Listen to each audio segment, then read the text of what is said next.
This conference will now be recorded. Saqib अपना mic on करेंगे आप?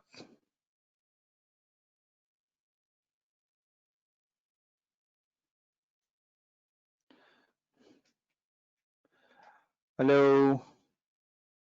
guys, I'm audible? Yes, Please sir. reply in chat. Okay. So जोर क्या हाल चाल है? बस दुआ चाहिए सर आपकी। और सब बढ़िया घर में खैरियत? कुछ नहीं सर, आप चलिए कैसे हो? बढ़िया बढ़िया। जोर बताओगे? जी सर। तो कश्मीर से हो सर ना? मैंने आप तो थोड़ा लास्ट में बैठा है इसीलिए। कश्मीर से हो ना? कश्मीर वाले? हाँ जी सर। हाँ बिल्कुल।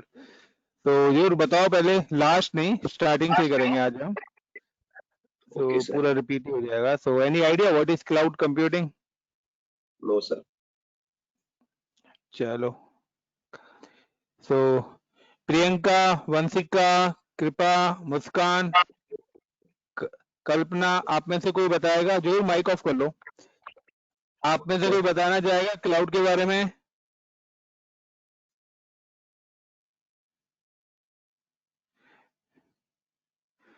प्रियंका, वंशिका, कल्पना? Hosting on AWS maybe. Okay, इसके अलावा?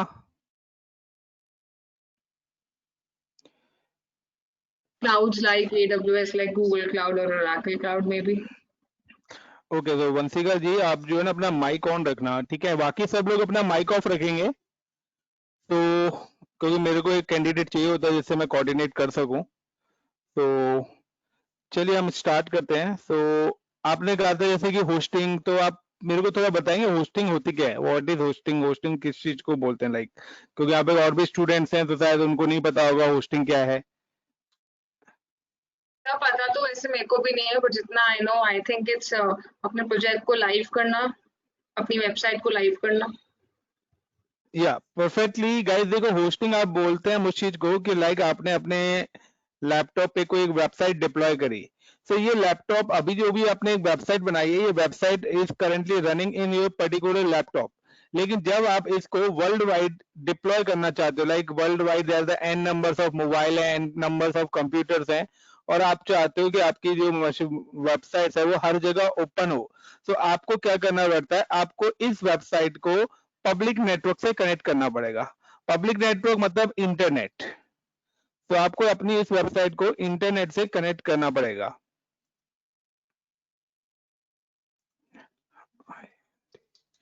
और जब आप इंटरनेट से इस वेबसाइट को कनेक्ट करेंगे, तो इंटरनेट से कनेक्ट करने के बाद आप अपनी इस वेबसाइट को कहीं पर भी वर्ल्ड वाइड कहीं भी किसी भी लोकेशन पर एक्सेस कर सकते हो। लेकिन क्लाउड के अंदर एक और बेनिफिट्स हैं कि आप अपने रिसोर्सेज को पर्टिकुलर किस कंट्री के अंदर एक्सेस कराना चाहते हो वो भी आप कर सकते हो। बट इंटरनेट से कनेक्ट करनी है आपकी ये वेबसाइट, ये है।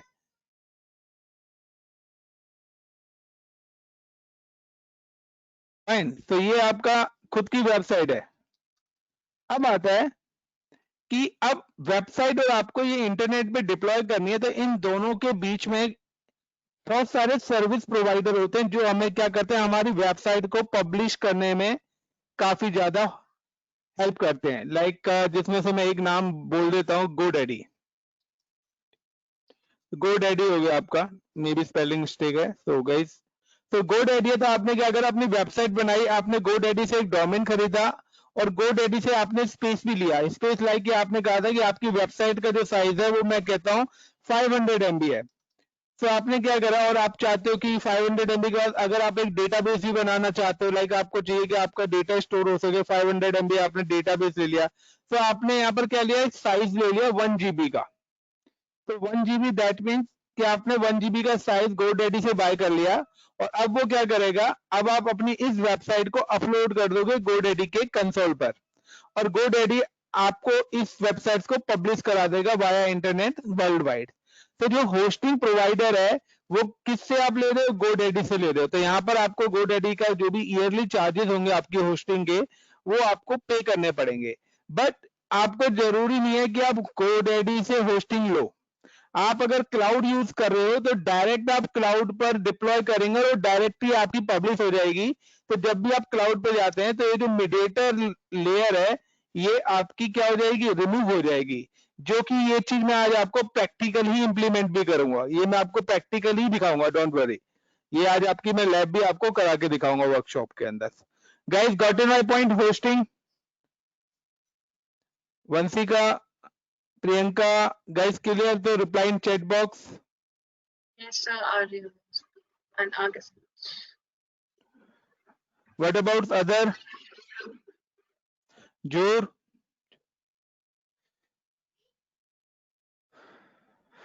फाइन। अब हम आगे चलते हैं इसी के अंदर कि क्लाउड क्या है। तो क्लाउड क्या है? Cloud is in one service provider. तो जो क्लाउड है हमारा वो एक सर्विस प्रोवाइडर है।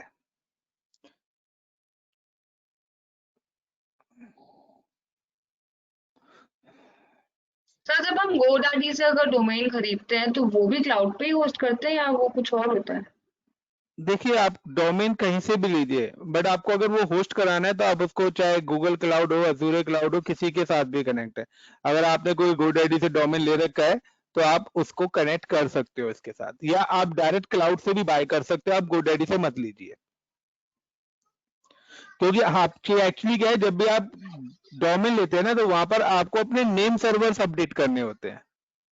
नेम सर्वर लाइक का डीएनएस सर्वर्स, तो डीएनएस सर्वर्स अपडेट करने होते हैं। तो जिस भी क्लाउड का आप डीएनएस सर्वर, लाइक आपने GoDaddy से XYZ नाम से डोमेन लिया और आपने उसको AWS क्लाउड पे कर दिया तो वो आपके इस पे काम करेगा। आप अजूरे पे कर दो तो वहां की कुछ सेटिंग्स होती हैं जो करनी पड़ती हैं आपको, जिनको हम नेम सर्वर्स बोलते हैं। तो नेम सर्वर्स हम अपडेट करेंगे तो हमारी डीएनएस सेटिंग्स मूव हो जाती है। तो जब तक हम नेम सर्वर्स अपडेट नहीं करेंगे तो जब तक हमारी डीएनएस स्क्रीन GoDaddy की रहेगी। लेकिन जैसे ही अगर हमने क्लाउड के नेम सर्वर्स अपडेट कर दिए तो हमारे डीएनएस की जो सेटिंग्स है वो GoDaddy से मूव होकर हमारे क्लाउड के कंसोल पे आ जाएगी। तो फिर आप खुद से उन सब चीजों को मैनेज कर सकते हो।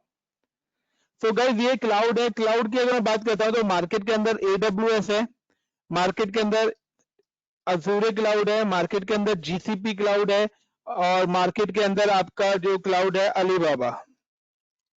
तो गाइस ये सारे के सारे क्लाउड्स आपके मार्केट के अंदर अवेलेबल्स हैं। और क्लाउड क्या है? This is a service provider. ये एक सर्विस प्रोवाइडर है जिसको मैं बोलता हूं CSP, cloud service provider. Cloud service provider का मतलब है कि आपने कभी भी मार्केट में अगर मैं बात करता हूं, मैंने वंशिका को बोला था माइक ऑन करने के लिए, I think so. Vanshika mic on करेंगे जरा आप। कभी आपने लैपटॉप बाय करा है अपना? Yes, sir. जब लैपटॉप बाय करते हो तो आप मार्केट में जाते हो तो मार्केट में आप क्या देखते हो कि सीपीयू कितना होना चाहिए, i3, जी, i7, या फिर उसके बाद आप स्टोरेज की बात करता हूं तो रैम, सॉरी उसका हार्ड डिस्क, या फिर मैं बात Yes. करता हूँ रैम तो आप रैम कहते हो 8 GB या 16 GB होनी चाहिए। देन जी. नेटवर्किंग में आप कहते हो वाईफाई वगैरह सारी चीजें आपकी होनी चाहिए। तो जो भी हार्डवेयर से रिलेटेड चीज है। उसके बाद सेकंड आपका ऑप्शन आता है, you are a CS student? Yes, sir. IT. Okay, IT से ओके। तो यहाँ पे कोई CS का स्टूडेंट भी है? होंगे डेफिनेटली। अब सेकंड लेवल पे आप क्या करते हो कि जब, ओके गाइस, तो अब क्या होता है कि जब आपने यहाँ पर अपना हार्डवेयर सिलेक्शन कर लिया उसके बाद आप देखते हो कि मैंने जो लैपटॉप लिया है उस पर मेरे को कौन सा ऑपरेटिंग सिस्टम चाहिए। ऑपरेटिंग सिस्टम लाइक विंडो 10 चाहिए, विंडो 7 चाहिए, विंडो 8 चाहिए, यस और नो? अगर आप मूवीज वगैरह देखते हो तो VLC मीडिया प्लेयर आप इंस्टॉल करोगे। वर्ड एक्सेल पावर पॉइंट पे काम करना है तो आप MS ऑफिस इंस्टॉल करोगे, फाइन। या अगर मैं कहता हूं कि CS के स्टूडेंट्स अगर उनको कोई वेबसाइट बनानी है तो जावा इंस्टॉल करेंगे या पाइथन का सॉफ्टवेयर इंस्टॉल करेंगे, या मैं बात करता हूं लाइक डेटाबेस, ये सारी चीजें आप अपने लैपटॉप पे इंस्टॉल करोगे। गाइस यस और no? Yes, sir. What about other guys? Please reply in chat box.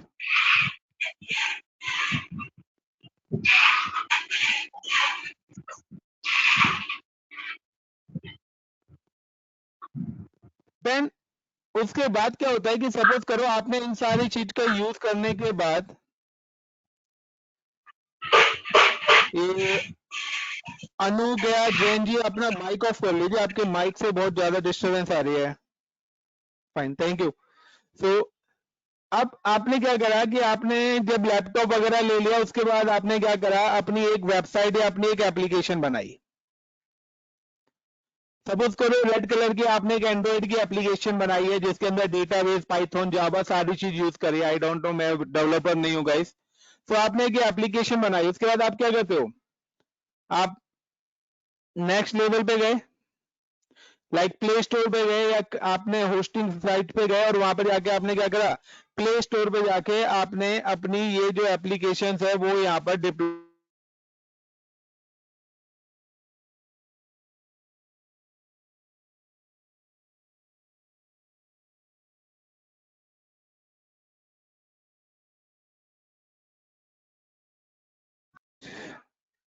Guys I am audible, मेरी वॉइस चली गई थी अभी।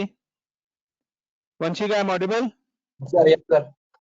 Yes, sir. तो अब प्ले स्टोर Yes, से sir. हो क्या रहा है, या प्ले, थैंक यू। तो प्ले स्टोर से क्या हो रहा है कि अब आप लोगों के laptops, mobile phones, there n numbers of devices connected है, the all is connected via internet, और आप सभी लोग इंटरनेट के थ्रू कनेक्टेड हो।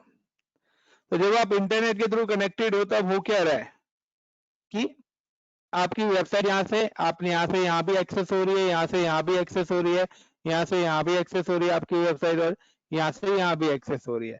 अब आपने क्या करा, यहाँ पर वो जो भी यहाँ पर ऐप बनाई, लाइक मैं टाइप करता हूँ कि आपने एक XYZ नाम की ऐप बनाई और आपने उस ऐप को अपने मोबाइल पे डाले। अब इस ऐप के अंदर इन्होंने कोई चेंज करी, ए नाम का चेंजेस करी थी, तो ये चेंजेस कहां पर रेप्लिकेट होगी, आपकी हमारी यहाँ पर रेप्लिकेट होगी, और यहाँ से ये चेंजेस कहां पर रेप्लिकेट होगी, इंटरनेट के थ्रू आप सबके पास यहाँ पर ऐसा अपडेट आएगा जिससे आप अपने मोबाइल को अपडेट कर लेते हो।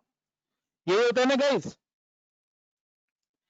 तो आपने जो हार्डवेयर लिया है, जो हार्डवेयर आपने लिया है, इसको हम बोलते हैं इंफ्रास्ट्रक्चर एज अ सर्विस। तो क्लाउड की 3 लेयर्स होती हैं। तो इंफ्रास्ट्रक्चर एज अ सर्विस में आप सिलेक्शन करते हो कि आप अपना जो सिस्टम्स है वो किस टाइप्स का लेना चाहते हो। Then platform as a service, कि आप अगर कोई भी काम उस लैपटॉप पे करना चाहते हो या सिस्टम पे करना चाहते हो, जो भी आप क्लाउड पे लेना चाहते हो, उस पर आपका कौन सा ऑपरेटिंग सिस्टम होगा, क्या सॉफ्टवेयर आप रखना चाहते हो, अगर आप डेवलपिंग बेस से ले रहे हो या किस बेस से लेने हैं, तो आपको वो सिलेक्शन करना पड़ेगा। और this is a software as a service. तो प्ले स्टोर से आप क्या करते हो, छोटे छोटे सॉफ्टवेयर डाउनलोड करते हो। तो this is a combination of cloud, कि जहां पर भी आपका इंफ्रास्ट्रक्चर एज अ सर्विस की बात आएगी तो वहां पर आएगा कि आपको किस टाइप्स का कंप्यूटर का हार्डवेयर सिलेक्ट करना है। तो हार्डवेयर सिलेक्शन करना आपका कहां पर आएगा, इंफ्रास्ट्रक्चर एज अ सर्विस में। और सेकंड लेवल जो आता है वो इसका आता है प्लेटफॉर्म एज अ सर्विस। तो प्लेटफॉर्म एज अ सर्विस के अंदर आपका आता है कि जिस प्लेटफॉर्म को, लाइक जिस सॉफ्टवेयर को यूज करके आप अपना प्रोजेक्ट कंप्लीट करोगे, लाइक आपको कंपनी, आपके ऑफिस ने या आपके कॉलेज ने आपको एक प्रोजेक्ट दिया है कि आपको एक डेटाबेस विद वेबसाइट, एक वेबसाइट विद डेटाबेस या एक ERP का सॉफ्टवेयर बनाना है, और एक वेबसाइट बनानी है, उसके साथ आपको ERP का सॉफ्टवेयर लिंक करना है कि कोई www.xyz.com खोले तो वेबसाइट पर जाके वहीं पर लॉगिन का ऑप्शन आए, वहां पर आप लॉगिन करो तो सीधा आप ERP के कंसोल पे पहुंच जाओ, लेकिन वो जो कंसोल है बैकबोन में डेटाबेस है। तो ये सारी चीजें चाहिए, तो आप ये सारी की सारी चीजें डिप्लॉय कर सकते हो क्लाउड पे। तो क्लाउड जो है वो क्लाउड इन तीनों चीज का ही कॉम्बिनेशन है। बट अब आता है कि क्लाउड को लाने के रीजन क्या है, ये इतना क्लियर है guys. Infrastructure as a service के अंदर क्या चीजें आती हैं, प्लेटफॉर्म एज अ सर्विस के अंदर क्या आती है, software as a service. Guys please reply, clear है? Yes, sir.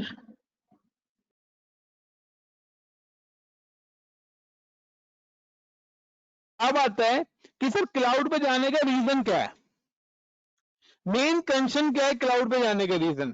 तो गाइस क्लाउड पे जाने का जो सबसे बड़ा लॉजिक है ना वो है कॉस्ट। क्लाउड पे जाने का सबसे बड़ी जो रीजन है वो है कॉस्ट। कॉस्ट मैं कहता हूं कि एक सर्वर है, एक सर्वर की जो कॉस्ट आती है, सर्वर का मतलब आप लोगों ने बैंकों में गए होंगे, बैंकों में आप देखते होंगे यार पासबुक एंट्री नहीं हो रही, सर्वर स्लो है, एंट्री नहीं हो सकती, या कभी कभार आप ATM पे जाते हो, ATM नहीं चलते हैं, सर्विस नॉट अवेलेबल। क्योंकि Yes, sir. बैकएंड हाँ. एक सेंटर पॉइंट से कनेक्टेड रहता है, जो भी कोई सेंटर पॉइंट से कनेक्ट होती है उसको हम बोलते हैं सर्वर। लुक लाइक हमारे घर में भी सर्वर्स, अगर आप मेन चाहते हो तो हमारे डैड है, फादर्स हैं, पापा हैं, तो हम उनको सर्वर के उनकी परमिशन के अकॉर्डिंग घर में काम करते हैं। लेकिन अगर आप कहीं पीजी में रह रहे हो तो उस समय आपके अपनी मर्जी से काम करते हो, बट जब आप फैमिली के साथ रहते हो तो मम्मी या पापा की मर्जी के हिसाब से ही काम करना होता है। Got it my point? Then अब मैं आपको बताता हूं कि यहां पर सपोज कहता हूं कि एक सर्वर की मिनिमम कॉस्ट में कहता हूं 5 लाख रुपीज है। कोई कंपनी स्टार्टअप कर रहे हो, मिनिमम कॉस्ट 5 लाख रुपीज है। अब अगर उसके पास किसी भी कंपनी के पास एक प्रोजेक्ट आता है जिसको नीड है 50 सर्वर्स की,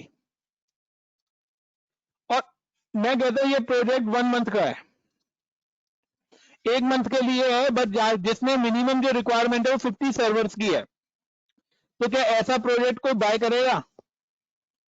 कोई लेगा ऐसा प्रोजेक्ट? 1 महीने का प्रोजेक्ट कोई लेगा जहां पर उसको 2.5 करोड़ रुपए के तो सर्वर ही लगाने पड़ रहे हैं? नहीं सर. उसके अलावा आईटी टीम, अगर आपको कोई बोले कि यार एक छोटी सी वेबसाइट बनानी है, तो उस वेबसाइट के लिए क्या आप 1 लाख रुपए का लैपटॉप खरीद के लाओगे? नहीं लाओगे। आप कहोगे भाई मुझे नहीं बनाना, क्योंकि 1 महीने बाद वो सर्वर तो वेस्ट हो गए ना उनके। तो इस टाइप का कोई भी प्रोजेक्ट नहीं लिया जाता था, जो कि हमारी सबसे बड़ी प्रॉब्लम थी। Point number 1। पॉइंट नंबर 2 कि आप सभी लोग लैपटॉप यूज करते हो या नहीं करते? Yes, sir. अब एक और प्रॉब्लम आती है। चलो दूसरी प्रॉब्लम क्या आती है कि सपोज करो वंशिका है, वंशिका का कोई प्रोजेक्ट आया और वंशिका ने अपने पापा को बोला, पापा मेरे को एक नया लैपटॉप चाहिए। जो घर में आप पुराने 2 लैपटॉप्स है ना, इन दोनों पुराने लैपटॉप से मेरा प्रोजेक्ट नहीं हो पाएगा। ठीक है, पापा ने क्या करा, वंशिका को एक नया लैपटॉप दिला दिया। This laptop cost is 1 lakh rupees.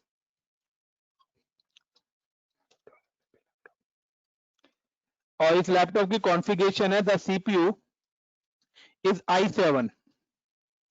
काफी हायर कॉन्फ़िगरेशन है, 1 लाख में तो i7 वाला ही आ जाएगा। तो i7 सीपीयू उन्होंने लिया, एंड देन क्या करा उन्होंने, i7 सीपीयू लेने के बाद फिर उन्होंने क्या करा यहाँ पर, तो इसमें से जो यूज हो रहा है वो सिर्फ 10% ही यूज कर पा रहे हैं। बाकी जो है आपका 90% क्या पड़ा हुआ है, फ्री पड़ा हुआ है।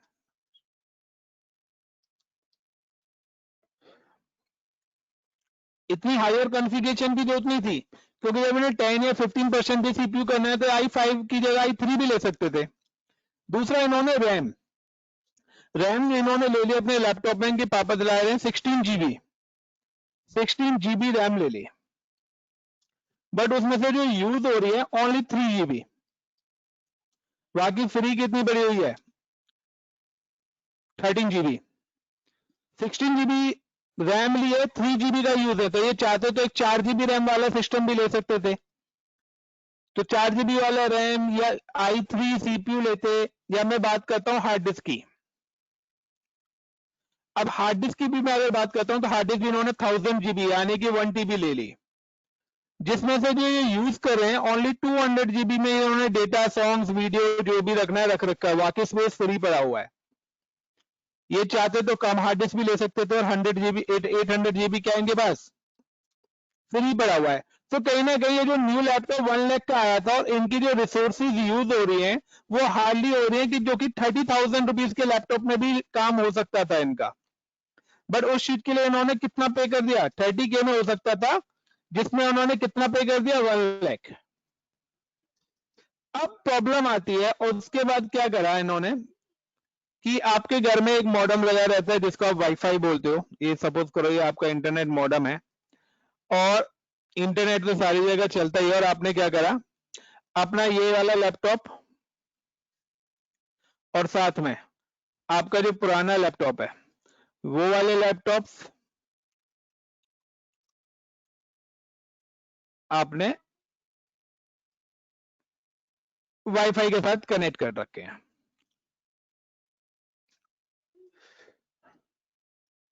अब आते हैं कि वंशिका के ब्रदर, अब वंशिका के दो ब्रदर्स हैं, वो कहते हैं पापा हमारा भी प्रोजेक्ट और हमें भी लैपटॉप चाहिए क्योंकि हमारा भी काम पुराने वाले लैपटॉप पे नहीं हो सकता। तो वंशिका बताओगे क्या करना पड़ेगा उसके लिए? पापा ने अभी 10 दिन पहले आपको 1 लाख रुपए का लैपटॉप दिलवाया है, अब आपके दोनों ब्रदर्स हैं, उनकी भी रिक्वायरमेंट आ गई। बेटर तो यही है कि मेरे लैपटॉप पे ही वो दोनों भी काम कर लें, बिकॉज काफी एम्प्टी स्पेस, काफी एम्प्टी मेमोरी है। चलो एट ए सेम टाइम पे कैसे तीनों काम करेंगे? इन दैट केस तो शायद नया ही लेना पड़े। सर सर्वर क्लाइंट बना दें। सर्वर क्लाइंट तो इनका तो ऑलरेडी विंडो 10 पड़ी हुई है ना, सर्वर क्लाइंट भी बनाएंगे तो पुराने वाले लैपटॉप पर तो वो सॉफ्टवेयर ही नहीं चलेंगे ना, सर्वर पे तो सिर्फ डेटा स्टोर होता है। उन्हें तो सपोज करो एक को पाइथन रन करना है, एक को लाइनेक्स चाहिए, एक को तो लाइनेक्स चाहिए, एक को विंडो 10 चाहिए, एक को सर्वर 2012 चाहिए, एक को जावा पे काम करना है विद एसक्यूएल डेटाबेस, एक को विजुअल स्टूडियो पे काम करना है, एक को पाइथन पे काम करना है। तो सर्वर और क्लाइंट जब हम इंफ्रास्ट्रक्चर बनाते हैं तो सर्वर क्लाइंट के अंदर क्लाइंट हमेशा विंडो 7 विंडो 10 होती है जिस पर यूजर लॉगिन होता है, बट उस सिस्टम पर जो लोकल सर्वर है, जो सॉफ्टवेयर है, वो तो उसके लोकल सर्वर पे रन होते हैं ना। तो सॉल्यूशन क्या है? सॉल्यूशन क्या है? देखिए सर्वर क्लाइंट में आप स्टोरेज शेयर कर सकते हो, सर्वर क्लाइंट पे आप परमिशंस इंप्लीमेंट कर सकते हो, लेकिन मैं यहां पर बात कर रहा हूं कि इस सिनेरियो में क्या होगा। इस सिनेरियो में कहीं ना कहीं पापा कहेंगे कि मेरे को नए 2 लैपटॉप और लेने पड़ेंगे, तो कॉस्ट आ गई। अगेन फिर के कहां आ गई? कॉस्ट आ गई, जो मैंने आपको स्टार्टिंग में ऊपर बताया था कि कॉस्ट। Yes sir. हर चीज के पीछे क्या आ रही है? कॉस्ट आ रही है। तो कंपनीज के ऊपर जो भी प्रोजेक्ट्स आते थे तो उन प्रोजेक्ट्स को ना लेने का रीजन ये था कॉस्ट, कि कंपनी को जिस प्रोजेक्ट में लॉस हो रहा है, जिस कंपनी को जिस प्रोजेक्ट में प्रॉफिट ही नहीं हो रहा, वो उस टाइप की प्रोजेक्ट ही नहीं लेगी। उसका सबसे बड़ा रीजन था एक इंफ्रास्ट्रक्चर। अब यहां पर क्या है कि इस प्रॉब्लम को सॉल्व करने के लिए एक और चीज इंट्रोड्यूस करी गई, और उस टेक्नोलॉजी का नाम शायद आप लोगों को पता होगा, हाइपर-वी या VIRTULIZATION, वर्चुअलाइजेशन टूल्स। आपने वर्चुअलाइजेशन टूल्स अपने लैपटॉप पे इंस्टॉल करा, आपने कहा नहीं इस प्रॉब्लम को सॉल्व करने का तरीका है, आपने वर्चुअलाइजेशन टूल इंस्टॉल करा और आपने क्या करा, अपने दोनों ब्रदर्स के लिए 2 वर्चुअल मशीन बना दी अपने लैपटॉप पर। अब एक ब्रदर्स को चाहिए थे जो सॉफ्टवेयर के, उन्होंने कहा नहीं मेरे को तो लाइनेक्स चाहिए, और वो कहते हैं मेरे को पाइथन चाहिए, वो कहते हैं मेरे को डेटाबेस चाहिए। आपने ये सॉफ्टवेयर इंस्टॉल कर दिए, अरे यार सेम है, तो आपने अदर ब्रदर के लिए भी सॉफ्टवेयर इंस्टॉल कर दिए अपने लैपटॉप से उस वर्चुअल मशीन पे। देन आपने इसको रैम एलोकेट कर दी 4 GB आपने रैम दे दी जितना उसको चाहिए था। i7 CPU ही मिलेगा इनको,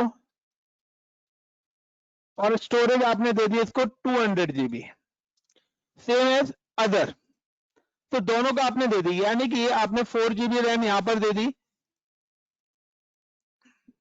4 GB RAM and 200 GB of hard disk, same as 4 GB RAM and 200 GB of hard disk आपने यहां पर दे दिया। और अब क्या कर रहा है, इन दोनों मशीन पर भी इंटरनेट चल रहा है वाया, क्योंकि आपकी फिजिकल मशीन कनेक्टेड है, तो ऑटोमेटिकली इन दोनों, अब आपके ब्रदर्स क्या करेंगे, इन दोनों मशीन्स को आप चाहो तो अपने ब्रदर्स को वाईफाई से ऑलरेडी कनेक्टेड है, आप ये दोनों मशीन्स को ओवर द इंटरनेट, एक मशीन को यहाँ पर एक्सेस करा दोगे और एक मशीन को आप यहाँ पर एक्सेस करा दोगे। गाइस कोई स्टूडेंट कूलर के सामने बैठा है, उसका माइक ऑन है, प्लीज ऑफ कर लो। और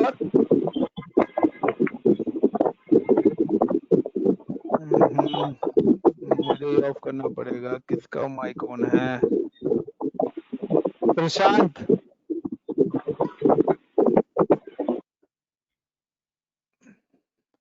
सो आपने क्या करा, ओवर द नेटवर्क आप क्या कर सकते हो, अपने ब्रदर्स को VM1 आपने एक ब्रदर को दे दी और VM2 को आपने एक ब्रदर को दे दी, और वो सेम टाइम पर काम कर सकते हैं। देखिए ये तो विद इन अ लैन की बात है कि ये आपके घर में है। अगर आप लोग चाहते हो कि वो अगर कॉलेज में जाए तो भी कैसे एक्सेस कर सकते हैं, तो हाँ, अगर वो कॉलेज में भी है तो भी पुराने सिस्टम पर जाकर इन मशीनों को एक्सेस कर सकते हैं। तो देयर यहाँ पर जो वंशिका काम कर रही है, तो वंशिका फिजिकल सिस्टम पे काम कर रही है, फिजिकल लैपटॉप उनके पास ही रहेगा, बट उसी के अंदर दो वर्चुअल मशीन हैं, दोनों ब्रदर्स इनके जो है वो वर्चुअल मशीन पर काम कर रहे हैं, और ये सारी चीज पॉसिबल है। अब यहाँ पर क्या हुआ कि कोई नया लैपटॉप लेने की जरूरत नहीं पड़ी, ना कोई हार्ड डिस्क, ना कोई क्रॉस, उसी चीज के अंदर ही आपने क्या कर दिया, अपने हार्डवेयर को इनको शेयर कर दिया। और अगर अब इनकी रिक्वायरमेंट है कि मेरे को और स्टोरेज या हार्ड डिस्क या रैम चाहिए, तो क्योंकि आपके पास क्या है, आपके सिस्टम के अंदर टोटल 16 GB रैम है, और आपने 4 और 4 8 GB रैम अभी तक इनको एलोकेट करी है, तो आपके पास 8 GB रैम और है। आपका काम अगर 3 GB में है, यानी कि आपके पास 5 GB रैम और फ्री पड़ी हुई है, आप चाहो तो 5 GB रैम भी एलोकेट कर सकते हो, जो मर्जी चाहे। तो ये एकदम मिरर कॉपी, यानी कि जैसे आपका फिजिकल सिस्टम चलता है वैसे ही ये काम करता है, और आप इस टाइप का सेटअप अपने लैपटॉप में बना सकते हो। और वो मैं अभी आपको बताने जा रहा हूँ स्टेप्स, आप लोग नोट डाउन कर लें, कॉपी पेन लेके बैठ जाएं, तो आप ये सारी चीज इनेबल कर सकते हो। क्योंकि बाय डिफॉल्ट वर्चुअलाइजेशन टूल्स आप सभी के लैपटॉप के अंदर है कि जो भी कैंडिडेट विंडो 10 यूज कर रहा है, और विंडो 10 का या तो वो इंटरप्राइज एडिशन यूज कर रहा है या वो प्रोफेशनल यूज कर रहा है, यानी कि होम एडिशन छोड़ के उससे अब जो भी आप एडिशन यूज कर रहे हैं उसके अंदर वर्चुअलाइजेशन टूल्स होता है। आपको सिर्फ वो टूल्स इनेबल करना है और आपको वर्चुअलाइजेशन के ऑप्शंस आपके पास आ जाएंगे, और आप अपनी मल्टीपल वर्चुअल मशीन्स क्रिएट कर सकते हो। तो गाइस स्टेप बताना स्टार्ट करूं। वंशिका, आप कौन सा लैपटॉप यूज कर रहे हो? का मेरे पास HP का है i5 8th window generation, window window window Windows window 10 Windows 10 है गाइस, जिसके पास भी विंडोज 10 है, मैं स्टेप बोल रहा हूं, आप लोग फॉलो करिए। गो टू कंट्रोल पैनल, सभी लोग कंट्रोल पैनल के अंदर जाएंगे। देखो अब मत करना क्योंकि सिस्टम रिस्टार्ट मांगेगा, तो गो टू कंट्रोल पैनल। आप भी वंशिका कंट्रोल पैनल में जाइए। कंट्रोल पैनल में एक ऑप्शन आता है program and features, click program and features. पहुंच गए प्रोग्राम एंड फीचर्स तक?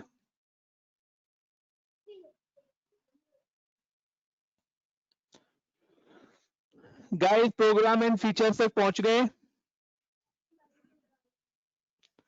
वंशिका सर्च करो control panel then program and features अपने लैपटॉप में। यस सर मिल गया। वहां पर एक ऑप्शन आ रहा होगा टर्न विंडोज फीचर्स ऑन और ऑफ। देखिए सबसे ऊपर लेफ्ट हैंड साइड पे ऊपर कोने में लिख रहा होगा टर्न विंडोज फीचर्स ऑन और ऑफ, बट अभी इनेबल मत करना। इस पर आप क्लिक करिए तो इसके अंदर देखिए आपके पास ऑप्शन आएगा हाइपर वी।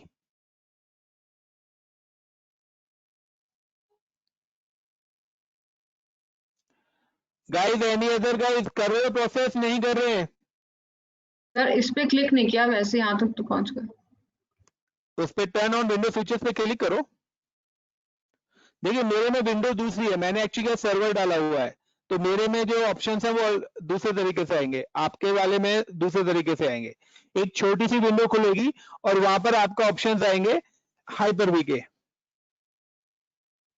आयुषी, कृपया, प्रशांत, प्रियंका, जोर, आप लोग कर रहे हैं नहीं कर रहे? छोटी सी विंडो जो खुली है उसमें काफी हाइपर भी आ रहा options होगा, हैं। हाइपर भी आ रहा होगा, देखिए एच पे जाके हाइपर भी।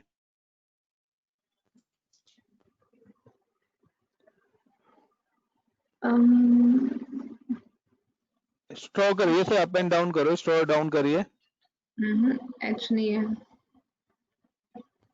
चलिए गाइस, अगर किसी के लैपटॉप में हाइपर भी नहीं आता, मतलब कि उन्होंने लैपटॉप तो खरीदा है, लैपटॉप के साथ विंडोज भी इंस्टॉल कराई है, लेकिन जब विंडोज इंस्टॉल कराई थी तो वहां पर आपका होम एडिशन है, तो आप विंडोज का बाय कंप्यूटर यानी कि दिस पीसी पर राइट क्लिक करके प्रॉपर्टी पे जाएंगे, तो अगर आपका होम एडिशन है तो हाइपर वी का ऑप्शन नहीं आएगा। वो मैंने आपको यहाँ पर पहले ही बता दिया था कि हाइपर-वी का जो ऑप्शन है वो इंटरप्राइज प्रो यानी कि होम एडिशन जो छोड़कर उससे अबव जितने भी एडिशन है सबके अंदर हाइपर-वी का ऑप्शन आता है। सो गाइस एनी अदर किसी और के लैपटॉप में आ रहा है? सो अगर आपको वंशी का यूज करना है तो आपको विंडोज 10 का इंटरप्राइज एडिशन या प्रोफेशनल एडिशन इंस्टॉल करना पड़ेगा। एनी इसी अदर लैपटॉप गाइस? में हो जाएगा ना? हाँ हो जाएगा, डोंट वरी, आई सीरीज के जितने भी लैपटॉप है सब में हो जाएगा। चलिए अब हम आगे चलते हैं, ये कर लेना। देन नेक्स्ट मूव होते हैं, और नेक्स्ट क्या है हमारा? नेक्स्ट काफी इंटरेस्टिंग टॉपिक है, पॉइंट है। तो नेक्स्ट है कि सपोज करो हमारी एक ऑर्गेनाइजेशन है और this organisation name is an HCL। This organisation name is HCL और HCL का है अपना एक डेटा सेंटर डिप्लॉय कर। हाँ बताइए। Excuse me sir. सर अगर जैसे हाइपर वी का ऑप्शन आ जाता है, देन उसके आगे हाँ सर हम एक्सेस कैसे करेंगे दूसरे कंप्यूटर से उसे? मैं आपको बता रहा हूँ, उसको एक्सेस नहीं करना है। जब आपका हाइपर-वी का ऑप्शन आ जाएगा तो आपको वो हाइपर-वी इंस्टॉल करना है। टिक करके इंस्टॉल आप करना है। इंस्टॉल पे, इंस्टॉल अभी मत करना, उसके बाद आपका ओके सिस्टम सर। रिस्टार्ट होगा। Okay sir. रिस्टार्ट होने के बाद जब दोबारा सिस्टम ऑन हो जाएगा तो आप सर्च करना हाइपर-वी मैनेजर। तो जब वो ओके आपका सर। हाइपर-वी मैनेजर सर्च करेंगे देन आपको वो एक वर्चुअल मशीन बनाने के लिए बोलेगा। तो आपको पहले मशीन अपने लैपटॉप पे बनानी पड़ेगी। तो आप चाहे विंडोज 7, विंडो 10 जो भी आप वर्चुअल मशीन बनाओगे, फिर आपको जब वर्चुअल मशीन बन जाएगी देन आप उस सिस्टम पे आईपी डालोगे, देन उसके बाद आप उसको कहीं भी किसी भी एक्सेस कर सकते हो, इधर आप अपने मोबाइल फोन पे भी एक्सेस कर सकते हो। सर तो उस हाँ एक्सेस करने के बाद सर जब मैं जो भी मैं काम करूंगी इधर, ठीक है, वो हाँ सारा डेटा, वो जितना भी डेटा स्टोर होगा वो मेरे लैपटॉप में होगा, राइट? हाँ जी, बट कोई देख नहीं जहाँ पाएगा पे जहाँ उसको, पे कोई कोई देख देख नहीं नहीं पाएगा पाएगा। उसे। रीजन है कि वो एक वर्चुअल पीसी बना के रख देगा वहां पर, एक वर्चुअल हार्ड डिस्क जो कि इंक्रिप्टेड है। अगर उस पर कोई क्लिक भी करेगा तो ओपन नहीं होगा। वो डेटा तभी देख पाएंगे जब आप मशीन ऑन करेंगे वो वर्चुअल। और आप चाहो तो ओके। उस मशीन को पेन ड्राइव में कॉपी करके किसी दूसरे हाइपर-वी वाले सिस्टम पे डालोगे तो वो मशीन वहां पर भी सेम मिरर कॉपी बन जाएगी। आप चाहो तो आपने काम करा और उस मशीन को आपने उसकी हार्ड डिस्क को अपने पेन ड्राइव में कॉपी करके रख लिया और डिलीट कर दो, बाद में आपको काम करना है तो दोबारा से आप उस मशीन को इंपोर्ट कर दो, तो आप BCA मशीन बना के अपनी हार्ड डिस्क में स्टोर करके रख सकते हो, जहां मर्जी ऑन कर सकते हो इस मशीन को, क्योंकि इसमें कंप्लीटली सॉफ्टवेयर बेस्ड है। मैं अपने लैपटॉप पर भी इसलिए नहीं दिखा सकता क्योंकि मेरा सिस्टम फिर रिस्टार्ट होगा। तो नेक्स्ट टाइम अगर आप कहोगे तो आप माइक्रोसॉफ्ट का एक वर्कशॉप रखवा लेना, तो प्रॉपर आप लोगों को कंप्लीटली ही लैब करा के दिखा दूंगा वर्चुअलाइजेशन की। Yes sir. सर एक बार हम लोग को कम्प्लीटली दिखा दीजिए ये करके कि कैसे ठीक होता है, है, कैसे अभी एक्सेस नहीं करना होता है ये क्योंकि सब। देखिए मैं आपको बता रहा हूँ, मैंने वर्चुअलाइजेशन क्यों बताया आपको पहले, उसका रीजन है क्योंकि अब मैं क्लाउड के पॉइंट पे आ रहा हूँ।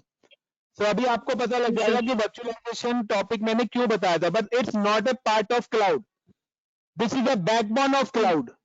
तो जो वर्चुअलाइजेशन है ना वो क्लाउड का बैकबोन है। तो क्लाउड जो आपका चलता है ना वो वर्चुअलाइजेशन टेक्नोलॉजी पे काम करता है। तो ओके ये सर। एक बीच में एक लेयर है जो किसी को पता नहीं होती, तो वही चीज मैं अब आपको बताने जा रहा हूं कि मैंने एक्चुअली में आपको वर्चुअलाइजेशन क्यों बताया था। अगर आप नेक्स्ट टाइम कोऑर्डिनेट करेंगे तो डेफिनेटली है कि मेरे को कोई प्रॉब्लम नहीं है, क्योंकि मैं तो चाहता हूं अगर आपको क्लाउड प्रॉपरली सीखना है तो वर्चुअलाइजेशन की नॉलेज होना बहुत ज्यादा जरूरी है।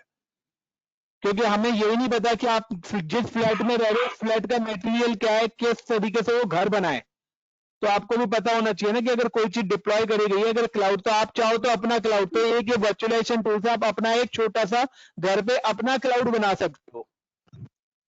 लाइक आपके घर में सिस्टम है, आपने 5-6 लोगों को डिस्ट्रीब्यूट करना है तो आप अपना खुद का क्लाउड डिप्लॉय कर सकते हो with the help of virtualisation. चलिए मैं ओके आगे बताता हूँ। Anything else Ayushi? Ayushi sir. पूछे तो दिस इज कौन पूछ अनुज्ञा। रहा था मैं? अच्छा सर अनुज्ञा दिस आप इज पूछ रहे? अनुज्ञा Jain. Okay okay okay. Yes. तो एनीथिंग एल्स कुछ और? जिस सिस्टम नो में हम सर। अपनी वर्चुअल मशीन पास करवा रहे हैं उसके कॉन्फ़िगरेशन, मतलब अगर वो वो हाई i3 होनी हो चाहिए। तो भी चल जाएगा? i7 उस पे। i7 नहीं चलेगा, i3 है तो i3 ही चलेगा। उनका सिस्टम, ओके, उनका सिस्टम जो वर्जन है वही चलेगा।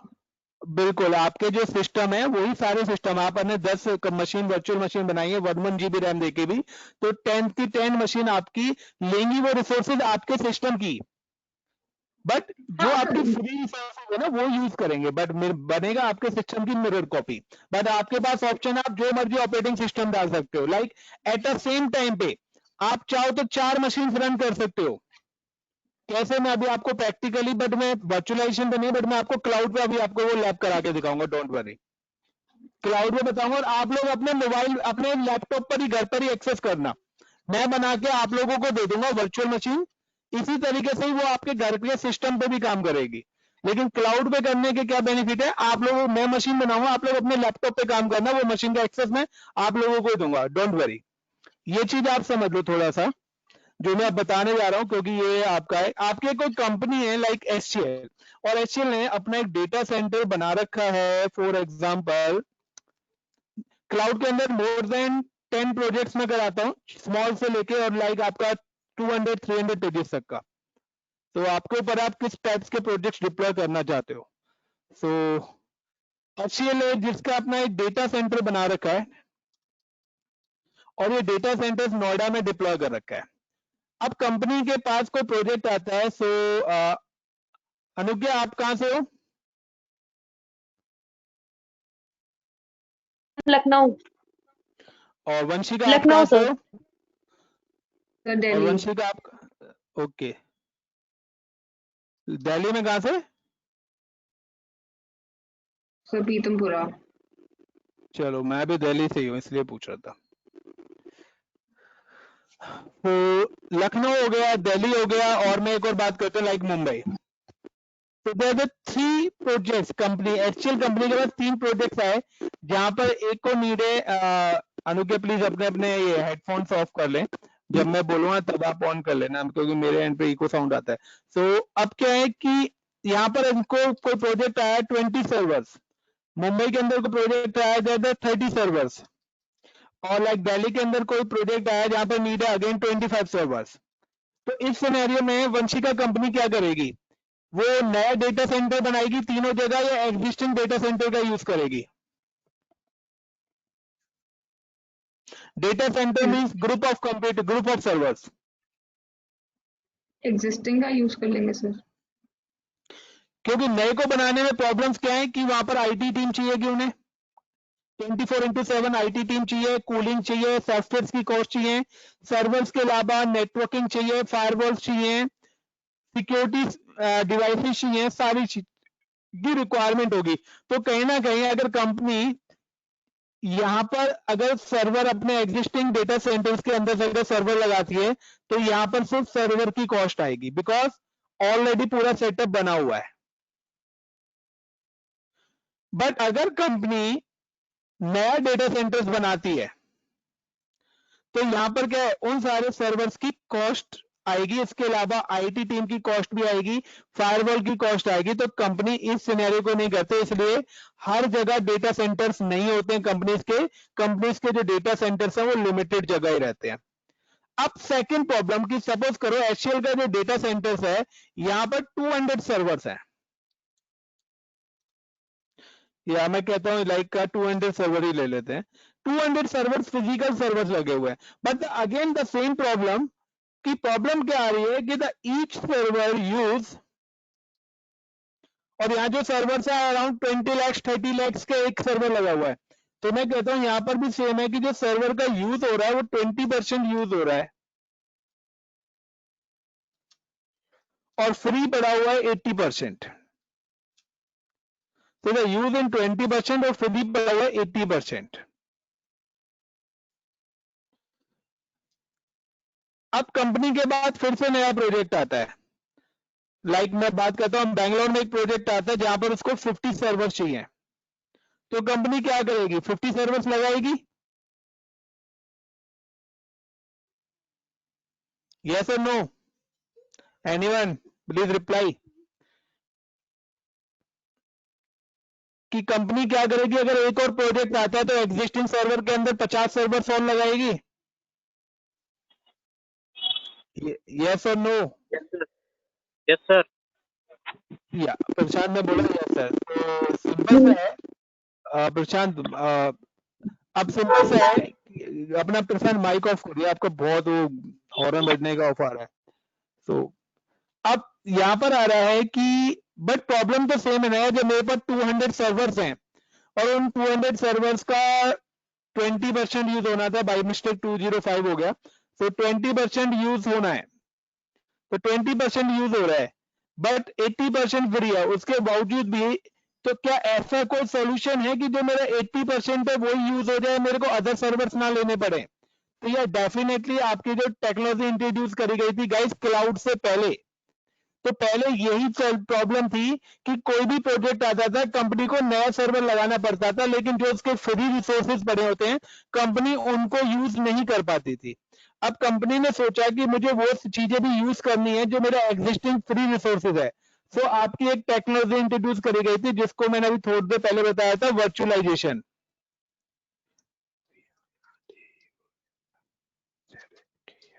तो वर्चुअलाइजेशन टेक्नोलॉजी के अंदर जो है एन नंबर ऑफ टूल्स हैं, लाइक का जिसमें एक टूल है हाइपर-वी है, Hyper-V is in Microsoft tool. एक आपका टूल है VMware का ESXi, और एक आपका टूल है लाइनक्स का KVM, और एक आपका टूल है सिट्रिक्स का जेन सर्वर। तो जो Amazon यूज करता है वो जेन सर्वर यूज करता है वर्चुअलाइजेशन टूल, और अजूरे जो यूज करता है वो हाइपर भी यूज करता है, और GCP और अलीबाबा का मुझे नहीं पता, मे बी वो कोई इनमें से यूज करते होंगे। अब क्या हुआ कि अब कंपनी का कोई नया प्रोजेक्ट आया, और दिस प्रोजेक्ट कमिंग फ्रॉम, प्रशांत ने अभी बोला कि नए सर्वर लगाने पड़ेंगे, कि प्रशांत अगर ये प्रोजेक्ट आपका 1 मंथ 5 डेज के लिए आया तो क्या लगाओगे नए server? Anyone? No sir, no sir, definitely not now. But मैं तो कहता हूं मैं लगाऊंगा, मैं कहता हूं मैं लगाऊंगा, बट मैं फिजिकल नहीं लगाऊंगा, मैं एग्जिस्टिंग सर्वर पर ही क्या है 5 डेज के लिए वर्चुअल सर्वर डिप्लॉय कर दूंगा। कोई मेरी कॉस्ट थोड़ी ना आ रही है यहाँ पर, और 5 दिन के बाद मैं इन सर्वर्स को डिलीट कर दूंगा, फिर से मेरा 80% रिसोर्सेज फ्री हो जाएगा। तो मेरे प्रोजेक्ट में कोई कॉस्ट आई? अभी मैंने वंशिका के लैपटॉप पे 2 मशीनें डिप्लॉय करी थी उनके ब्रदर के लिए, तो वंशिका की कोई कॉस्ट आई? कोई नया लैपटॉप या कुछ खरीदा हमने? मैंने क्या करा, सारे सिस्टम्स पर वर्चुअलाइजेशन टूल डाला, और जो नया प्रोजेक्ट आया उसको मैंने वर्चुअल सर्वर दे दिया रेदर देन फिजिकल सर्वर, और 5 दिन के बाद मैंने इन सर्वर्स को रिमूव कर दिया। फिर कोई नया प्रोजेक्ट आता है, इस बार उसकी अदर रिक्वायरमेंट है, मैंने फिर से यहाँ पर दोबारा से सर्वर डिप्लॉय कर दिए। तो बेनिफिट समझ में आ रहे हो, कॉस्ट मैनेजमेंट समझ में आ रहा है कि वन टाइम इंफ्रास्ट्रक्चर कॉस्ट गई है आपकी, वन टाइम इंफ्रास्ट्रक्चर कॉस्ट गई है, उसके बाद सिर्फ सारा कॉन्सेप्ट क्या हो रहा है, वर्चुअलाइजेशन का कॉन्सेप्ट हो रहा है। गाइस बेनिफिट्स पता लगे तो आपका जो है पहले ऑन प्रीमाइस था, जिसको हम ऑन प्रीमाइस बोलते हैं, ऑन साइट बोलते हैं, तो ऑन साइट के बाद जहां पर कंपनीज ने अपना डेटा सेंटर्स लगाया हुआ था, बट प्रॉब्लम थी कि कॉस्ट कैसे मैनेजमेंट करें, किस तरीके से फ्री रिसोर्सेज करें, तो उस प्रॉब्लम को सॉल्व करने के लिए वर्चुअलाइजेशन आया। अब वर्चुअलाइजेशन से प्रॉब्लम सॉल्व हो गई, तो अब आता है कि क्लाउड क्यों लाया गया, कि सर जो वर्चुअलाइजेशन से प्रॉब्लम आई गई थी कि virtual data centre virtual machine हम बना सकते हैं, तो फिर क्लाउड क्या है? तो चलिए अब आते हैं हम क्लाउड पे। इतना क्लियर है गाइस वर्चुअलाइजेशन का क्यों लाया गया? With the help of virtualization, we can deploy the virtual infrastructure like virtual machine, virtual storage, virtual database, everything आप सारी चीज virtually deploy कर सकते हो। Got it my point guys? Please reply in chat box if clear. Yes, sir. Fine. So अब मैं अगर बात करता हूँ अनुज्ञा आपसे कि सिंपल सा कि आपने अपना एक घर बनाया, अब घर में क्या बनाया आपने, 4 फ्लोर्स की एक बिल्डिंग बनाई है, 4 फ्लोर्स की एक बिल्डिंग बनाई है अनुज्ञा आपने, बट आप एक ही सिंगल फ्लोर पे रह रहे हैं, तो क्या हो रहा है, जो अदर रिमेनिंग 3 फ्लोर्स हैं उनकी मेंटेनेंस कॉस्ट आप लोगों की आ रही है, उनको मेंटेन करने Yes, की कॉस्ट आ रही है नहीं आ रही, तो उससे yes, बचने के लिए आप क्या करोगे? आपने sir, मनी भी फिर रेंट पे दे देंगे। या परफेक्टली रेंट पर दे देंगे। Good, Okay. यही मैं आंसर भी सुनना चाह रहा था। तो सेम कॉन्सेप्ट है कि कंपनी ने एक डेटा सेंटर बनाया जहां पर मैं कहता हूं 1 लाख सर्वर्स का डेटा सेंटर है, बट 1 लाख में से ओनली 20,000 सर्वर ही यूज हो रहे हैं। कंपनी कहती है कि मेरा इस डेटा सेंटर की मेंटेनेंस कॉस्ट बहुत ज्यादा आ रही है क्योंकि ज्यादा 20,000 सर्वर्स ओनली यूज में आ रहे हैं, तो मैं क्या करूं? तो कंपनी कहती है क्यों ना आप इन सबको लीज पर देना स्टार्ट कर दो सर्वर्स को। तो जो लीज पर देने के लिए बात आई थी ना, तो उस टेक्नोलॉजी का नाम रखा गया था क्लाउड। कि अब अगर किसी को 10 सर्वर्स की रिक्वायरमेंट है, 5 सर्वर्स की रिक्वायरमेंट है, तो वो कहां से ले सकता है? उन सर्वर्स को वो क्लाउड पे डिप्लॉय कर सकता है। तो लाइक आपको सर्वर्स की रिक्वायरमेंट है, या अगर मैं बात करता हूं you need for the database, तो आपको डेटाबेस की रिक्वायरमेंट है, तो आपको जो भी चीज की रिक्वायरमेंट है आपने क्या करा? क्लाउड से लेना स्टार्ट कर दिया। अब ये क्लाउड से लिया तो क्लाउड के 4 सर्विस प्रोवाइडर है मार्केट में जो कि इंटरनेशनल लेवल पर है, जो मैं आप लोगों को पहले भी बता चुका हूं, अभी भी लिख देता हूं। एज्यूरे, AWS और GCP, Google cloud and Alibaba. तो ये इंटरनेशनल है, उसके अलावा छोटे छोटे लोगों ने अपने भी बना रखे हैं। सो आप क्या करेंगे? लाइक अब आपको रिक्वायरमेंट है कि लाइक मेरे को 10 सर्वर चाहिए, 2 डेटाबेस चाहिए, तो 10 सर्वर्स आपने यहाँ पर ले लिए, बट आपने क्या करे? लीज पर लिए हैं। लीज पे लाइक आपके 10 सर्वर, एक सर्वर की कॉस्ट 5 लाख है, तो अगर आप खुद का अगर अपने सर्वर का सेटअप लगाते, डेटाबेस का सेटअप लगाते, तो आपकी 1 CR की कॉस्ट आती। बट अब अगर आपने यहाँ पर क्या लिया? लीज पर ले लिया, तो लीज पर ले लिया तो अब आपकी कॉस्ट हार्डली कितनी आ रही है? मैं कहता हूँ 1 लाख रुपीज, जो कि रेंट जा रहा है वो भी आपका। तो 1 लाख रुपीज जो कि आपका रेंट जा रहा है, तो आपने ये सर्विस कहां से ले ली? क्लाउड से ले ली। लेकिन क्लाउड पे जो ये चीज डिप्लॉय हुई है, ये सारी की सारी चीजें आपकी डिप्लॉय हुई है कहां पर? बैकबोन में, फिजिकल डेटा सेंटर पर ही। बट किसकी हेल्प से डिप्लॉय हुए हैं? This is deploy from with the help of virtualisation tools. तो अब मेरे को बताइए कि अगर मैं कहता हूं कि वंशिका ने अपना खुद का डेटा सेंटर बनाया है, तो सेम ही डेटा सेंटर से कि मैं कहता हूं कि वंशिका और अनुज्ञा 2, अब वंशिका ने अपने 10 सर्वर्स खुद से अपने ऑफिस के यहां पर लगाए हैं। वंशिका ने अपना खुद का डेटा सेंटर बनाया, सारी चीजें उसने अपने ऑन लगाई है, तो कहीं ना कहीं वंशिका ने वही चीज के लिए मैं कहता हूं 1 CR खर्च कर दिया, बिजनेस स्टार्टअप कर रही है 1 CR। अब वही अनुज्ञा ने क्या करा? उसने कहा मैंने नहीं लगाया, अनुज्ञा ने क्या करा? सारी की सारी चीज लीज पर ले ली। वंशिका अपना माइक ऑन करेंगे जरा। Yes, sir. अब कोविड-19 आ गया, तो क्या होगा वंशिका? लॉस हो जाएगा सर। लॉस? इनका लॉस होगा कुछ? नहीं, आज तक तो नहीं। जितना थोड़ा बहुत रेंट दिया उतना, अगर काम नहीं आ रहा वो तो, वरना रेंट रेंट देना बंद कर दो, बंद खत्म, और दोबारा ले लेंगे जब चालू होगा। तो आपने तो 1 करोड़ इन्वेस्टमेंट कर दी। दूसरी बात, चलिए कोविड-19 भी नहीं है, रनिंग बिजनेस है, आपको नहीं पता 3 महीने बाद बिजनेस में प्रॉफिट आएगा या नहीं आएगा। 3 महीने बाद Yes. बिजनेस में प्रॉफिट नहीं आया, अब सेट डाउन करना पड़ा। अगर ये सेट डाउन करते हैं तो इनका लॉस कितना होता है? 3 लाख रुपए का। जी, और आपका 1 करोड़। 1 करोड़ का। Got my point? डिफरेंस पता लग रहा है? चलिए Yes. अब बिजनेस रनिंग भी है, अब बिजनेस रनिंग भी है। डेली रूटीन से क्या सर्वर फेल हो रहे हैं, बट यहां सर्वर फेल आ रहा है, तो यहां पर कॉस्ट किसकी आ रही है? क्योंकि ये तो वर्चुअल सर्वर है, डिलीट होगा दूसरा नया बन जाएगा, कोई कॉस्ट नहीं है, और सर्विस प्रोवाइडर की रिस्पॉन्सिबिलिटी है।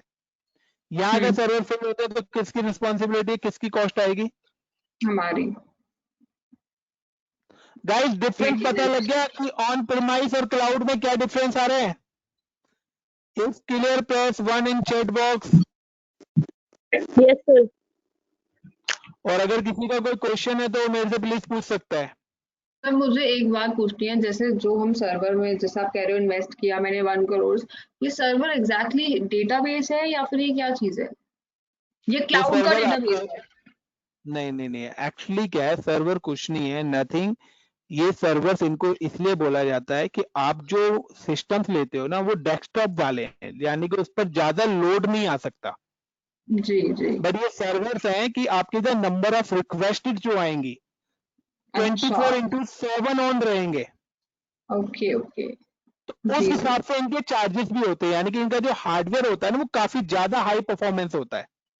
अच्छा, तो एक सर चीज जैसे, है जो आपको हाँ, 24/7 ऑन रखनी है। हम्म, कहते हैं ना यार, एक फिलिप्स का आप बल्ब ला रहे हो और एक चाइनीज बल्ब ला रहे हो, तो आप फिलिप्स के बल्ब में 50 रुपए एक्स्ट्रा देना ज्यादा पसंद करोगे कि यार ये चलेगा साल 1.5 साल तक। हम्म, दिस इज अ डिफरेंस। तो डिफरेंस किस चीज का? क्वालिटी का डिफरेंस है, सर्विस का डिफरेंस है। ओके। ज्यादातर लोग एप्पल का फोन लेना क्यों पसंद करते हैं रेदर देन चाइनीज? फोन तो वही है, वही सिम लगती है, वही नंबर आप अपने फ्रेंड्स का डायल करते हो, वही व्हाट्सएप उस पर चलता है, फिर इतना अमाउंट में इतना डिफरेंस क्योंकि वो 1 लाख रुपए का और वो 10,000 का है। कुछ एक्स्ट्रा डाल देता है क्या एप्पल उसमें? हैंग नहीं क्वालिटी। होगा, हैंग नहीं हम्म। होगा। Quality, this is right answer, the quality. हाँ बताइए, नेक्स्ट क्वेश्चन क्या है? सर एक और बात पूछ रही थी, ये जो रेंट पे अगर हम लेते हैं, इस पे जैसे हम सर्वर्स लेते हैं, तो ये हम AWS ऐसे और गूगल क्लाउड इन सब से ही लेते हैं?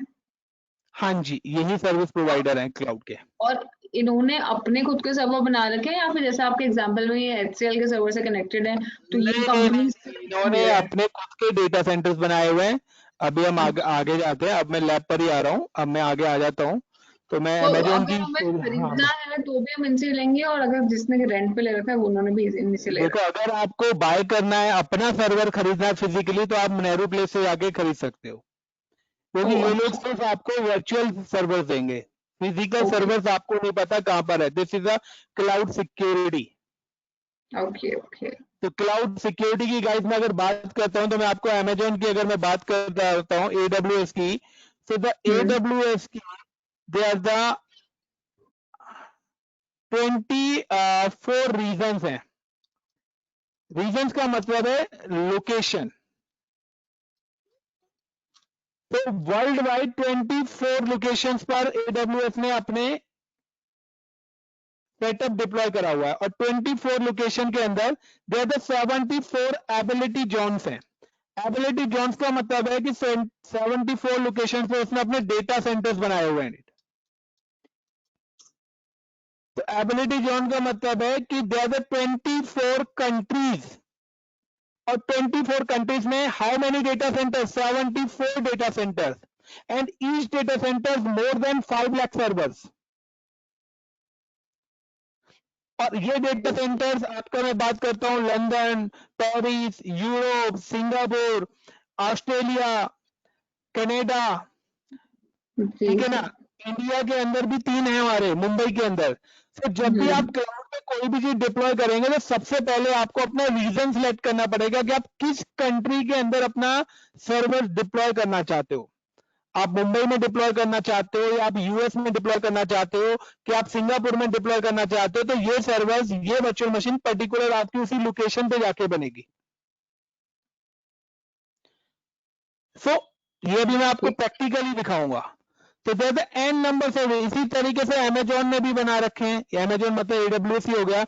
अजूरेक ने भी अपने रीजन्स लोकेशंस बनाई हुई हैं कि जहां जहां पर उन्होंने अपने डेटा सेंटर्स लगाए हुए हैं। तो इंडिया के अंदर AWS ने 3 लोकेशन पर डेटा सेंटर्स लगाए हुए हैं, बट वहां पर जो नेम आ रहा है वो मुंबई का आता है, बट हमें नहीं पता कि अमेजोन ने लगाए किस जगह है। एक्चुअली में उसने नाम मुंबई दे रखा है, हो सकता है उसने लगा बैंगलोर में रखे हो, राइट। हैदराबाद में लगा रखा हो, बट हमें जो लोकेशन दिख रही है हमें वहां पर मुंबई की दिखेगी। Clear guys? सर ये जो तो हम Amazon EC2 इंस्टेंस बनाते हैं, ये सर्वर ही है जो हम हाँ जी, इंसिडेंट ये पे लेते हैं? वर्चुअल, बिल्कुल वो फिजिकल सर्वर पर ही आपका वर्चुअल सर्वर बनेगा। ओके, ये जो EC2 इंस्टेंस हम बनाते हैं या फिर बिल्कुल S3 क्लाउड्स बनाते हैं, ओके, ये सब बिल्कुल फ्री, बिल्कुल बिल्कुल। लेकिन ये फ्री मिल जाते हैं हमें? फ्री नहीं है, ये कुछ टाइम के लिए फ्री है, परमानेंट फ्री नहीं है। आप ओके जो फ्री ट्रायल अकाउंट बनाते हो ना, उसमें सिर्फ ये 750 आवर्स के लिए फ्री है, उसके बाद चार्जेस है। आप कोई भी ओके वर्चुअल मशीन रनिंग छोड़ दो और जहां पर भी 750 आवर्स हो जाएंगे, उसके बाद आप देखिए आपका बिल बनना स्टार्ट हो जाएगा ओह ओके और आपके अकाउंट से डेबिट भी हो जाएगा। तभी वो स्टार्टिंग में आपसे डेबिट कार्ड या क्रेडिट कार्ड मांगता है। तो जब भी आप अच्छा, तो अमेजोन में अगर अकाउंट बना, हाँ बताइए। तो EC2 जो हमारे रनिंग है उसको स्टॉप कर दे तो वो रुक जाएगा? तो रुक जाएगा, रीजन है कि रनिंग के अंदर वो आपका इलास्टिक आईपी यानी कि पब्लिक आईपी को रिजर्व करता है, स्टोरेज को करता है, तो उनके चार्जेस जी लगते हैं। ओके। तो सर हर इंस्टेंस 750 आवर्स या जिस दिन से अकाउंट बनाया था उस दिन से 750 आवर्स? जिस दिन से अकाउंट बनाया उस दिन से 750 आवर्स है, ईच इंस्टेंस नहीं। अब वो 750 आवर्स आप चाहे 1 ईयर में फिनिश कर लो, चाहे आप 20 मशीनें बना दो और उनको ऑन करके रख दो 1 महीने के लिए, तो भी फिनिश हो जाएंगे। अच्छा, रनिंग चॉइसेस टाइम ये, 750 आवर्स? हाँ जी, रनिंग टाइम है 750 आवर्स। अच्छा, अगर बंद पड़ी है तो पड़ी है, कोई दिक्कत नहीं? तो बंद का तो यूज ही नहीं हो रहा है ना। हाँ हाँ ओके, मतलब EC2 क्योंकि इंस्टेंस बना दिया पर उसको ऑन नहीं है अभी, वो उसमें कुछ क्योंकि वर्किंग जो नहीं। वर्चुअल मशीन बनती है ना, तो हम्म कभी भी वो जो वर्चुअल मशीन बनती है ना, उसकी हार्ड डिस्क आपकी अलग रहती है, मशीन के साथ अटैच नहीं होती है, तो वो आपकी ओके सेम स्टोरेज होती है, जिसको हम बोलते हैं network attach storage. Okay okay तो जैसे आप वर्चुअल मशीन बनाएंगे, आप उसको स्टॉप करेंगे, तो आपकी हार्ड डिस्क अलग हो जाती है, वर्चुअल मशीन अलग हो जाती है, और आप चाहो तो इस हार्ड डिस्क को निकाल के दूसरी वर्चुअल मशीन के अंदर भी कनेक्ट कर सकते हो। अच्छा ये ओके सारी चीजें प्रैक्टिकली होती हैं। सो गाइस, मैं अब एक लैब आपको कुछ और चीजें बताने जा रहा हूँ, फिर हम प्रैक्टिकल परफॉर्म करेंगे इसका। सो अदर चीजें मैं जो बताने जा रहा था, ये एक तो एबिलिटी जोन और रीजंस हो गए, तो ये मैं आपको दिखा भी देता हूँ एबिलिटी जोन और regions. So I am just log in with AWS management console. So मैं आपसे कुछ और चीजें पूछूंगा, जिसमें से मैं एक लैब कराऊंगा और आप वो सारी चीजें मैं प्रोजेक्ट के अंदर कराता हूँ। So I am just log in with my console. तो मेरे कुछ वर्किंग प्रोफेशनल बैचेस चल रहे हैं, तो उन्हीं की आईडी लॉगिन हो रखी होती है मेरे लैपटॉप पर मोस्टली। तो देखते हैं आज किसकी है। तो हम लॉगिन होते हैं साक्षी कोमल की आईडी से लॉगिन हो जाते हैं।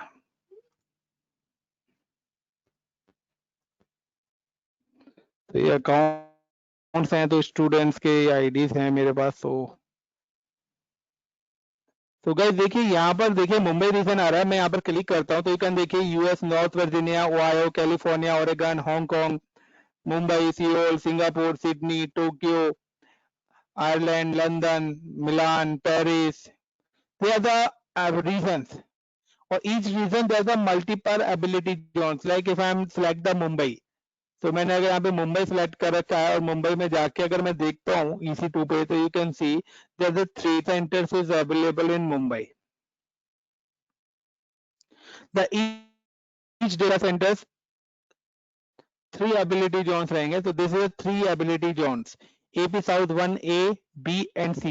That means the 3 data centers. अब इसका भी रीजन है कि 3 डेटा सेंटर्स क्यों दिए गए हैं, ड्यू टू डिजास्टर रिकवरी। अगर आपने डेटा सेंटर 1 पर ही अपना सेटअप बना रखा है और डिजास्टर की वजह से अगर वो मेरा डेटा सेंटर ही क्रैश कर गया, तो मेरा पूरा का पूरा लॉस हो जाएगा। इसलिए ज्यादा आप कभी भी क्लाउड पे जब भी आप सेटअप डिप्लॉय करते हैं, तो मिनिमम आपको 2 डेटा सेंटर्स पे डिप्लॉय करना पड़ेगा, एक प्राइमरी और एक सेकेंडरी के लिए। Got it my point. इसलिए एक से ज्यादा डेटा सेंटर्स उन्होंने एक रीजन में दे रखे हैं, कहीं कहीं पर 6 डेटा सेंटर्स भी हैं। Clear everyone?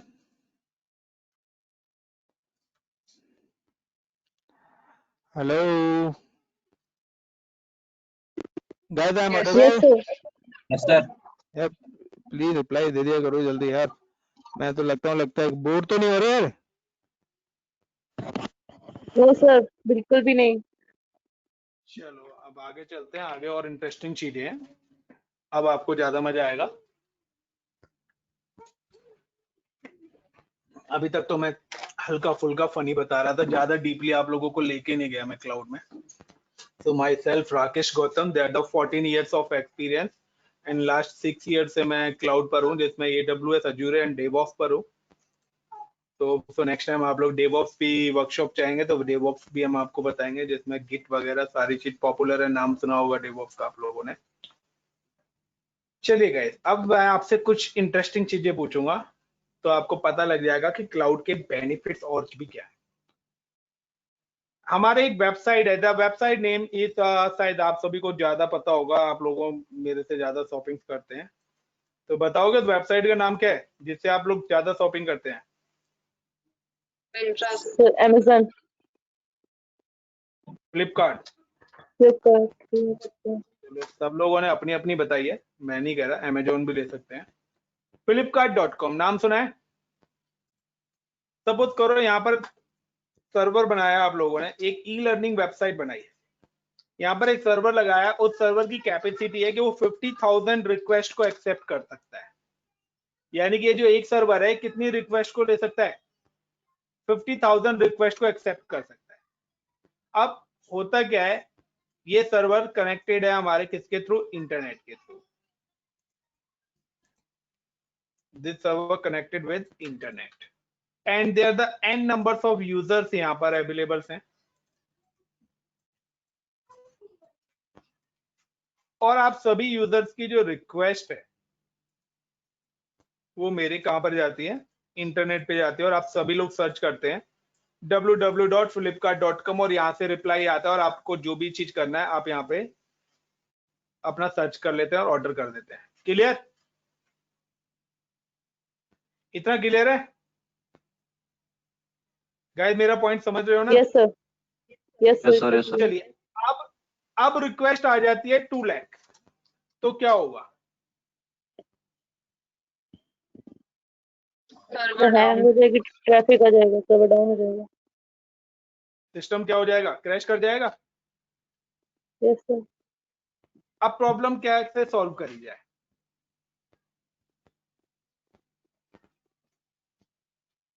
गाइस बताओ. तो सर्वर की कैपेबिलिटी को बढ़ाना पड़ेगा. बिल्कुल, यानी कि हमें एक से ज्यादा सर्वर्स लगाने पड़ेंगे.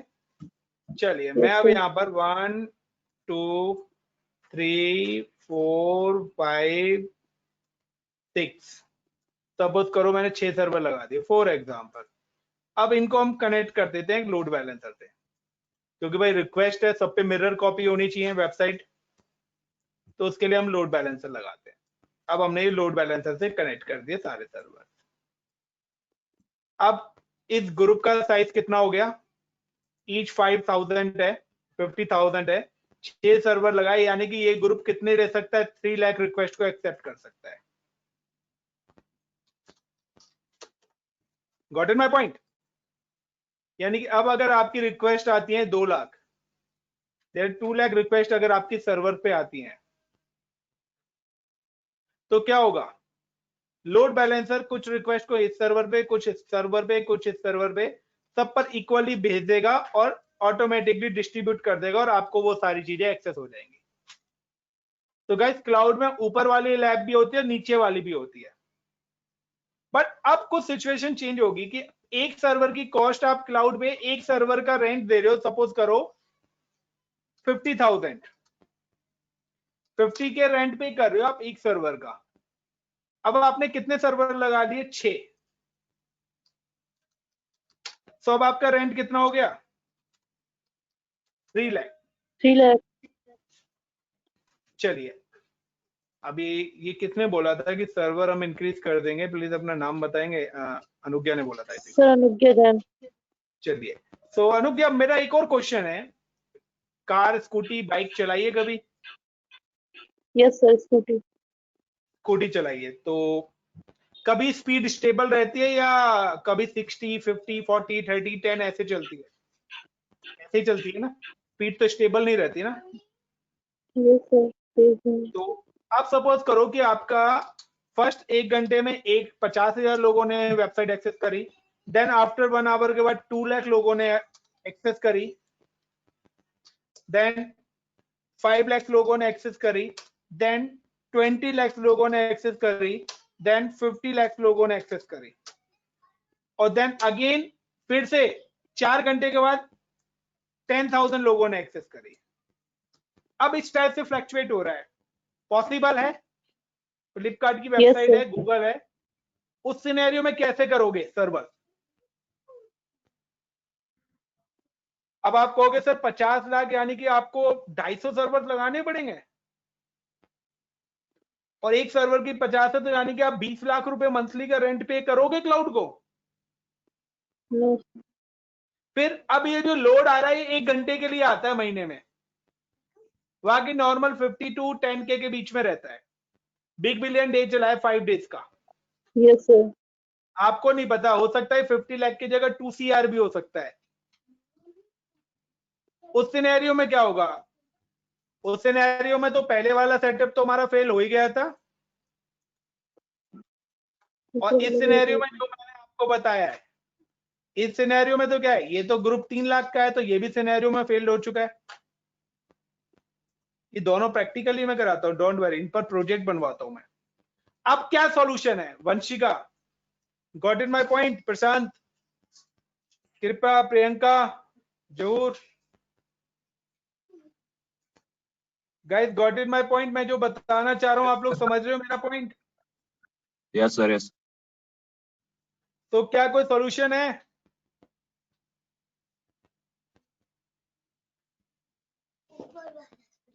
Vanshika, are you there? Priyanka, कोई रिप्लाई नहीं दे रही, प्रियंका तो शायद सो गई है। सोल्यूशन नहीं पता। बट हो सकता है ऐसा, क्लाउड में इसका भी सॉल्यूशन है। This is the most important चीज जो कि सिर्फ क्लाउड में ही पॉसिबल है। इस चीज को सॉल्व करने के लिए कॉन्सेप्ट आया है हमारे पास, ऑटो स्केलिंग। कंपनी ने स्टार्टअप करी 2 सर्वर के साथ, और कंपनी ने 2 सर्वर स्टार्टअप करे क्लाउड पर, और उन दोनों सर्वर्स को कनेक्ट कर दिया किसके साथ? लोड बैलेंसर के साथ। दैट मीन्स 2 सर्वर्स की कॉस्ट कंपनी कितना पे कर रही है? 1 लाख रुपीज रेंट पे कर रही है, और इस ग्रुप का जो साइज है, वेबसाइट एक्सेस करने का जो ग्रुप साइज है, वो यहाँ पर आ गया 1 लाख रुपीज, यानी कि 1 लाख रिक्वेस्ट। यानी कि जो ग्रुप है 50 के रिक्वेस्ट ईच सर्वर लेता है, जब 2 सर्वर्स लगाए हैं तो मेरे यानी कि 1 लाख रिक्वेस्ट हो सकती है। बट साथ में मैंने यहाँ पर क्या कंडीशन लगा दी? मैंने ऑटो स्केलिंग डिप्लॉय करा, और मैंने यहाँ पर कर दिया प्लस 500। तो ये जो 500 सर्वर्स है ना, ये 500 सर्वर्स की मैंने एक नंबरिंग डाल दी है, बट मेरा चार्जेस कुछ नहीं लग रहा है इनका। बट ऑटो स्केलिंग क्या करेगी कि इफ लोड इज इंक्रीज, वो ऑटोमेटिकली सर्वर्स को यहां पर डिप्लॉय करना स्टार्ट कर देगी। जैसे जैसे लोड बढ़ता जाएगा वैसे वैसे यहां पर आपके सर्वर बनते चले जाएंगे अपने आप ही। मैक्सिमम सर्वर्स आपने कितने डाल दिए? 500। आप चाहो तो इनको इंक्रीज भी कर सकते हो, विद इन अ मिनट्स आप कम ज्यादा कर सकते हो। अब सपोज करो आपका 1 घंटे के लिए 50 लाख लोड आया, तो यहाँ पर आपके ऑटोमेटिकली 50 सर्वर, या मैं कहता हूं 100 सर्वर्स आपके यहाँ पर ऑन हो जाएंगे। अब 1 घंटे के बाद आपका लोड फिर से 10 हो गया, यानी कि 10K हो गया, तो ऑटोमेटिकली ये सर्वर्स आपके यहाँ पर से शट डाउन भी हो जाएंगे, टर्मिनेट भी हो जाएंगे, अपने आप ये सारे सर्वर्स बंद भी हो जाएंगे, और दोबारा से वो कहां पर स्टेबल हो जाएगा? 2 सर्वर्स पर। अगर अब आपका अगर 1 आवर्स के लिए सर्वर्स ऑन हुए तो you can pay for 1 hour. 1 hours के लिए अगर आपके 100 सर्वर्स हुए हैं तो 1 आवर्स का जो भी बिल बनेगा तो उतना ही आपको पे करना पड़ेगा, चाहे आपके 50 लाख रिक्वेस्ट आए, चाहे 1 CR रिक्वेस्ट आए। और ये जितने भी सर्वर्स बनेंगे ये सारे मिरर कॉपी बनेंगे। Guys got in my point? Auto scaling का बेनिफिट आप समझ रहे हो?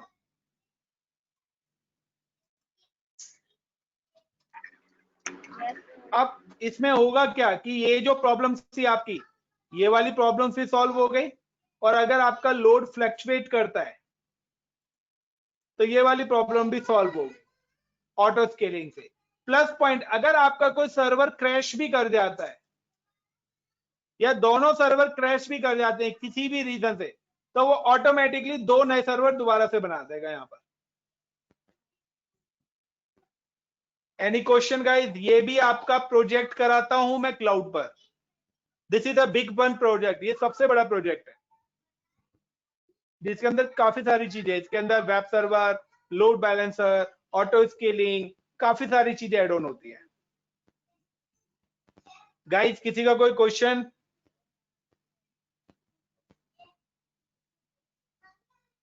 हेलो, क्या हुआ? सदमे में चले गए या कुछ भूल गए या दोबारा बताऊं? सर जब तक फिजिकली नहीं करेंगे तब तक नहीं समझ में आएगा इसका। कोई बात नहीं, मैं एक छोटी सी लैब कराऊंगा ना, तभी मैं कह रहा हूँ ना, लैब बहुत लेंथी है। मैं एक छोटी सी लैब कराऊंगा। यहाँ पर जो मैं लैब आपको कराऊंगा वो मैं फर्स्ट वाली लैब कराऊंगा, ये पहली वाली। बट अगर आप क्लाउड ज्वाइन करोगे तो फिर ये भी लैब होगी, इस पर भी प्रोजेक्ट होगा, इस पर भी प्रोजेक्ट होगा, इस पर भी प्रोजेक्ट होगा। इसके अलावा और भी मोर देन 20 प्रोजेक्ट हैं, बट आप चाहो तो बिग प्रोजेक्ट जो है 5 to 10 प्रोजेक्ट बिग बना सकते हो, जो कि आपका मोर देन 200 पेजेस का होगा। तो आपके ऊपर आप किस टाइप के प्रोजेक्ट बनाना चाहते हो। सो अब मैं एक लैब परफॉर्म कर रहा हूँ। तो सबसे पहले हम एक वर्चुअल मशीन बना रहे हैं। तो मैं ज्यादा कुछ तो नहीं बताऊंगा, EC2 इंस्टेंस बना रहे हैं। तो EC2 इंस्टेंस बनाने से पहले मैं आपको कुछ चीजें बता देता हूँ यहाँ पर। तो मैं एक नया कंसोल ले लेता हूँ। तो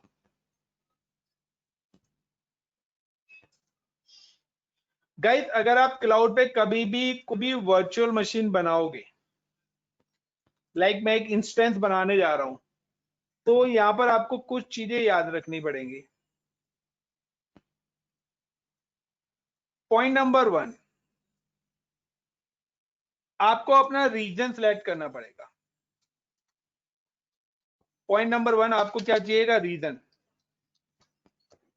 रीजन मतलब लोकेशन, कि आप किस लोकेशन पे अपनी वर्चुअल मशीन बनाना चाहते हो। पॉइंट नंबर 2, जब आप वर्चुअल मशीन बनाओगे तो आपका जो पहला ऑप्शन आएगा वो आपका आएगा AMI। AMI का मतलब है अमेजॉन मशीन इमेज। यहां पर आप सिलेक्ट करोगे operating system.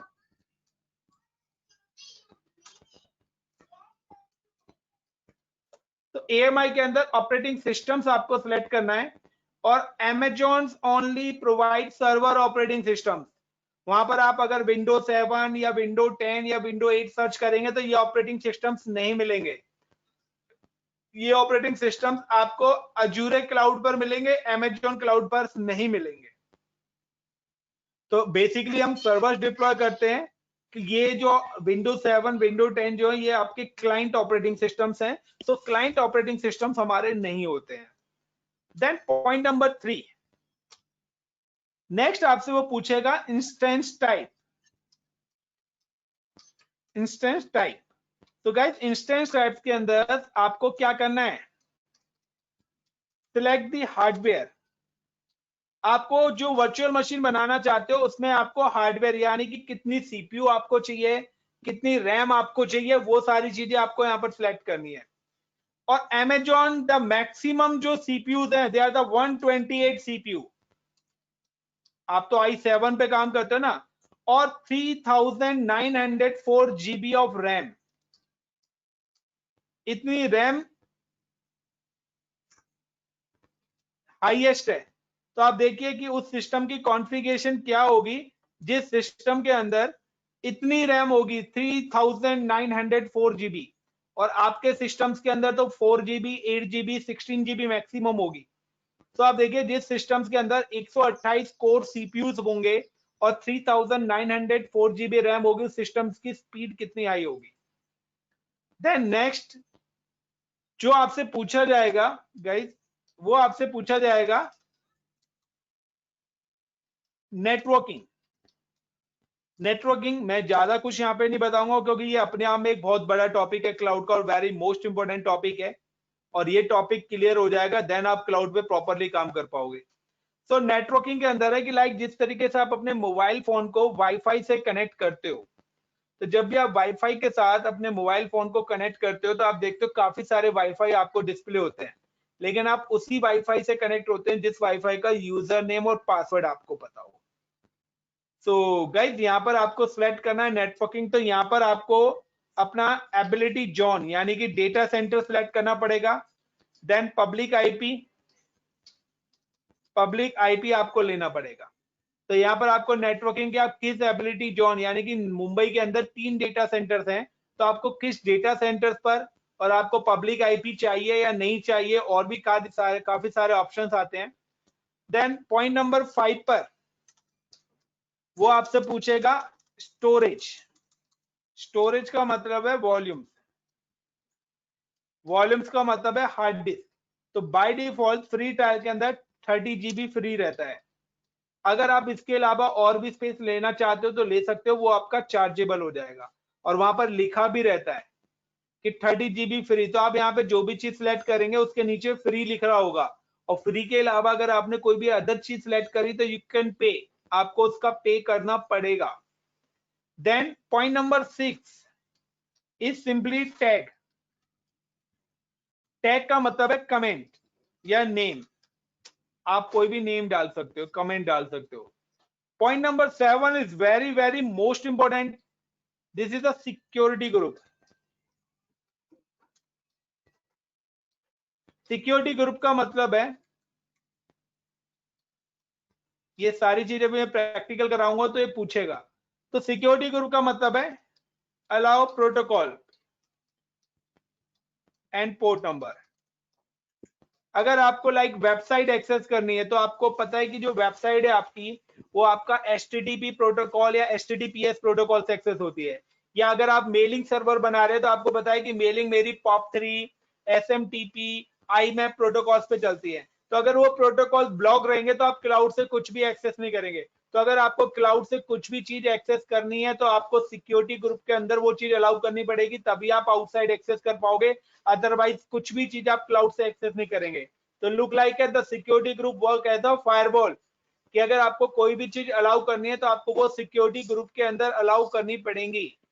And the point number 8 is की पेयर।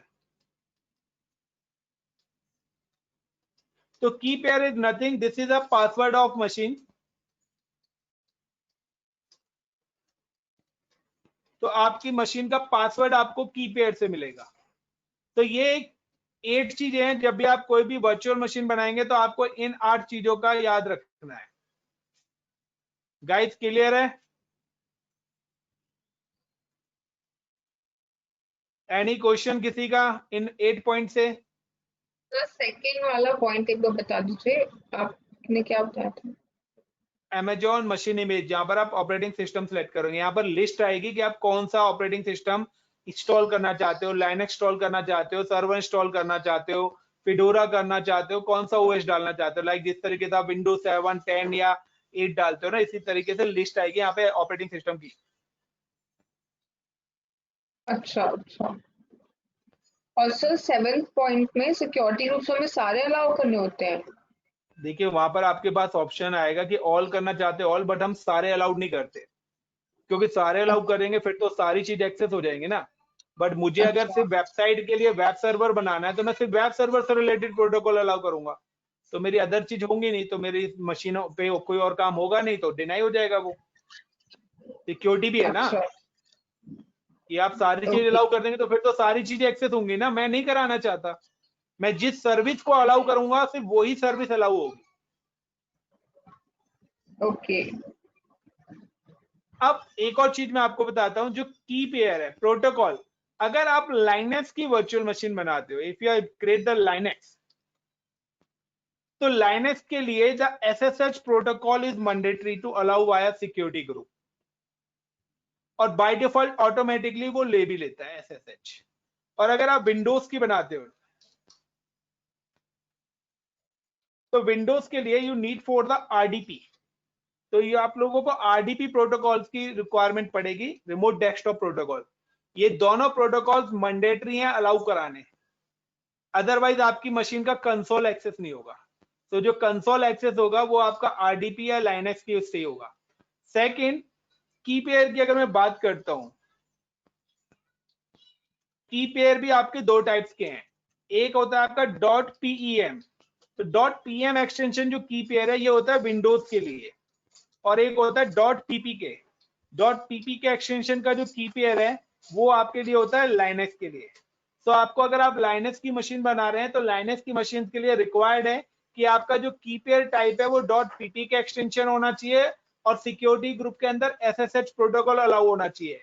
और if you create the Windows, तो विंडोज के लिए आपके पास RDP प्रोटोकॉल सिक्योरिटी ग्रुप में मिनिमम अलाउड होना चाहिए।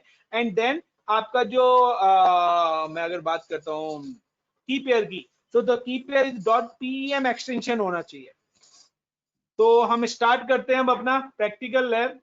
तो मैं एक वेब सर्वर डिप्लॉय करने जा रहा हूं, तो ये सारे ऑप्शन सब प्रैक्टिकली आएंगे। So I am go to console, and console पे जाने के बाद first of all I am select Mumbai reason.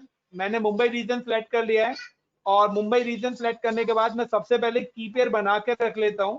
तो आप मशीन बनाते वक्त भी, लेकिन जब आप मशीन बनाओगे तो वहां पर आपके पास ऑप्शन नहीं आएंगे कि .pem बनाना है या .ppk। तो ड्यूरिंग मशीन जब आप बनाओगे तो हमेशा .pem ही बनता है। तो बेटर है कि आप पहले से ही की पेयर बना के रख लें। सो आप EC2 डैशबोर्ड पे गए और आप चाहें तो पहले से भी बना के रख सकते हैं सारी चीजें, या बाद में भी बना सकते हैं।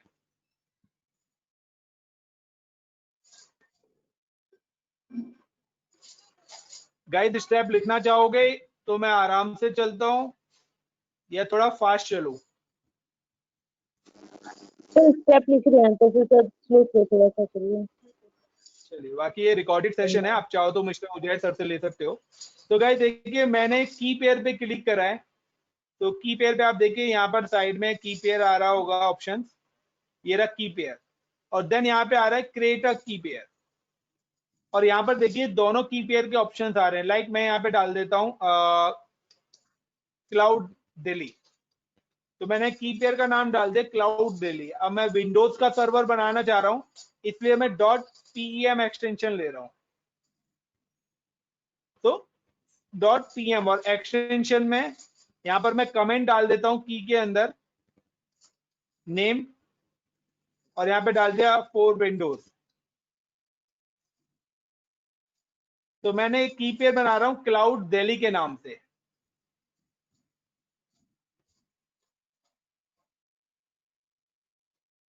और जैसे मैं की पेयर को क्रिएट करूंगा तो आप देखेंगे ये की मेरे को डाउनलोड हो जाएगी ऑटोमेटिकली। और जब भी आप वर्चुअल मशीन बनाएंगे तो मैंडेटरी है कि आपको की पेयर ऐड करना पड़ेगा। अगर आपने की पेयर ऐड नहीं करा तो आप बाद में की पेयर ऐड नहीं कर सकते और आपकी वर्चुअल मशीन का कंसोल एक्सेस नहीं होगा। तो आप देखिए ये क्लाउड दिल्ली .pem नाम से मेरी की पेयर डाउनलोड हो गई है। अब मैं एक वर्चुअल मशीन बनाने जा रहा हूं। तो वर्चुअल मशीन यानी कि इंस्टेंस बनाने जा रहा हूं। Then click on instances, then click on instances, and जैसे ही मैं लॉन्च इंस्टेंस पे क्लिक करूंगा तो मेरे पास सबसे पहला ऑप्शन आएगा AMI का, वंशिका AMI का ऑप्शन सबसे पहले आएगा। तो यू कैन सी कि यहाँ पर जो मेरे पास ऑप्शन आएगा वो AMI का ऑप्शन आएगा। तो अमेजॉन मशीन इमेज, और यहाँ पर देखिए ये आपकी मशीन आ रही हैं, ये सारे आपके ऑपरेटिंग सिस्टम्स आ रहे हैं। आप कौन सा ऑपरेटिंग सिस्टम यूज करना चाहते हैं? तो मैं यहाँ पर लेना चाहता हूँ लाइक माइक्रोसॉफ्ट सर्वर 2012। तो मैं यहाँ पर 2012 सर्वर सर्च कर लेता हूँ। तो माइक्रोसॉफ्ट विंडोज सर्वर 2012 ले रहा हूँ। यहाँ पर देखिए फ्री ट्रायल एलिजिबल भी लिखा हुआ है। तो आपको माई सर्वर 2012 विद एसक्यूएल सर्वर लेना है या विदाउट एसक्यूएल सर्वर लेना है, चॉइस इज यूअर। तो मैं यहाँ पे पहले वाला ऑप्शन सेलेक्ट कर रहा हूँ, विंडोज माइक्रोसॉफ्ट विंडोज सर्वर 22। तो मैं ये वाला ऑपरेटिंग सिस्टम सेलेक्ट कर रहा हूँ। देन देखिए नेक्स्ट आ रहा है आपका इंस्टेंस टाइप। इंस्टेंस टाइप में T2 माइक्रो है जो फ्री है, जिसमें मेरे को 1 CPU और 1 GB रैम मिलेगी। इसके अलावा अगर आपको और भी चाहिए तो आप नीचे कोई भी ऑप्शन सेलेक्ट कर सकते हैं। 4 CPU 16 GB RAM, 8 CPU 32 GB, और मैंने आपको बताया था मैक्सिमम रैम आपको मैंने बताया था 3904। तो आप देखिए यहाँ पर आपका 768 GB ऑफ रैम। तो आप देख सकते हो कितनी हायर कॉन्फ़िगरेशन का सिस्टम है। This is 3904 GB of RAM and 128 core processor. तो मैंने यहाँ पर सिर्फ T2 माइक्रो लेना है बिकॉज वही मेरा फ्री है। उसके अलावा अगर आप कोई भी लेंगे तो ऑन द स्पॉट आपके चार्जेस लगेंगे। तो फ्री ट्रायल लिखा हुआ है यहाँ पर, तो आप भी सिलेक्ट करो T2 micro. Then configure instance में इंस्टेंस डिटेल्स आई। इंस्टेंस डिटेल्स में आ रहा है कि नंबर ऑफ सर्वर्स आप कितने डिप्लॉय करना चाहते हो, 1 या 2। तो मैं अगर यहाँ पे 1 करूंगा तो मेरे एक सर्वर बनेंगे। मैं अगर यहाँ पर 100 करूंगा तो 100 सर्वर मेरे बन जाएंगे। तो मेरे ऊपर है, मैं यहाँ पर 1 ही कर रहा हूँ। अगर आप मैक्सिमम वैसे एक अकाउंट में बाय डिफॉल्ट 20 सर्वर्स आप बना सकते हो। अगर आपको उससे ज्यादा भी बनाने तो आपको एक मेल ड्रॉप करनी पड़ेगी अमेजोन को और वो आपकी लिमिट इंक्रीज कर देंगे। देन ये नेटवर्क का ऑप्शन है, तो मैं डिफॉल्ट नेटवर्क ही ले रहा हूँ। हम जब क्लाउड पढ़ते हैं तो सारी चीज हम मैनुअली बनाते हैं। Then subnet, this is the ability zones. यहाँ पे 3 डेटा सेंटर्स आ रहे हैं। जब आप फ्री ट्रायल अकाउंट से करेंगे तो आप ए और बी को यूज करना, सी को यूज मत करना, क्योंकि सी जो है पेड सर्विस के अंदर है, ए और बी आपका फ्री ट्रायल अकाउंट चलता है। तो मैं यहाँ पे ले लेता हूँ कि मैं एबिलिटी जोन ए में अपना डेटा सेंटर डिप्लॉय कर रहा हूँ। And public IP always enable आपको करना है, डिसेबल नहीं करना है, अदरवाइज आपकी मशीन एक्सेस नहीं हो पाएगी। अगर आपने इसको डिसेबल करा तो ये लैन में एक्सेस होगी मशीन, और अगर आप इसको इनेबल करेंगे तो वैन में भी एक्सेस हो जाएगी। तो मैं आप लोगों को भी एक्सेस देना चाहता हूँ, इसलिए मैं पब्लिक आईपी को इनेबल कर रहा हूँ। क्लियर है इतना गाइस? क्लियर है? Got it this point? Yes, sir. Yes, sir. Then add storage. Add storage यहाँ पे देखिए 30 GB फ्री आ रहा है, और यहाँ पे लिखा हुआ है the free eligible customer can get up to 30 GB of EBS general purpose SSD. तो चॉइस इज योर कि आप इसको इंक्रीज करना चाहते हैं, इंक्रीज कर सकते हैं। And this is a delete for termination. अगर आप चाहते हो कि आपका ये वॉल्यूम ऑटोमेटिकली जब आप मशीन डिलीट करें तो ये भी डिलीट हो जाए, तो आप इसको चेक करिए। अगर आप चाहते हो मशीन डिलीट हो, आपकी ये हार्ड डिस्क गए, तो आप इसको अनचेक कर देना, बट चेक ही करके रहना, क्योंकि चार्जेस सर्विस है। नेम लाइक मैं यहाँ पर इस मशीन का नाम दे देता हूँ वेब सर्वर। तो मैं एक वेब सर्वर बना रहा हूँ, एक वेबसाइट बनाऊंगा, लाइव होगी, जो आप अपने मोबाइल पर विदाउट होस्टिंग एक्सेस करोगे। Then configure security group. तो देखिए मैंने आपको पहले ही बताया था कि विंडोज लूंगा तो आरडीपी प्रोटोकॉल ऑटोमेटिकली मैंडेटरी है, तो आरडीपी उसने ऑटोमेटिकली ले लिया। Add rules. ऐड रूल्स का मतलब है कि मैं अगर वेब सर्वर बनाना चाहता हूं तो मुझे एचटीटीपी से वेबसाइट एक्सेस होती है, या मेरी एचटीटीपीएस से वेबसाइट एक्सेस होती है। यार अगर आपको ज्यादा ही कंफ्यूजन है प्रोटोकॉल को, तो आप यहाँ पर ऑल ट्रैफिक भी अलाउ कर सकते हो। देन आप कहां पर एलोकेट कराना चाहते हो पर्टिकुलर सिस्टम को, मैं यहाँ पे कर देता हूँ एनीवेयर। या मैं चाहता हूं कि सिर्फ वंशिका एक्सेस करे या प्रशांत एक्सेस करे, तो मैं आपके सिस्टम का आईपी दे दूंगा, तो आप इस मशीन को एक्सेस कर पाओगे।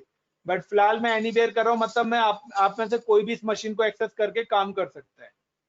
तो यहाँ पर मैंने एनीवेयर कर दिया पर्टिकुलर ये प्रोटोकॉल। अगर मैं इन प्रोटोकॉल्स को यहाँ से डिलीट कर देता हूँ तो मेरे एचटीटीपी से रिलेटेड कोई भी सर्विस एक्सेस नहीं होगी। तो आपको जो भी चीज एक्सेस करानी है वो protocol port number add on करने पड़ेंगे, आइदर वो डिफॉल्ट पोर्ट नंबर हो और आइदर वो कस्टम पोर्ट नंबर हो।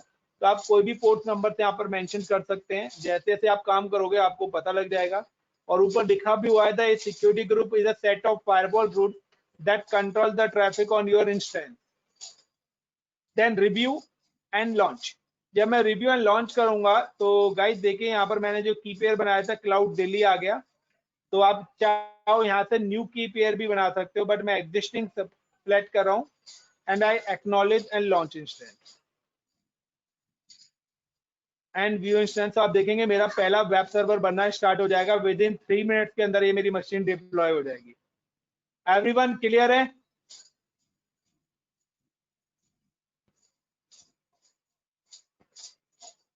एवरीवन क्लियर है?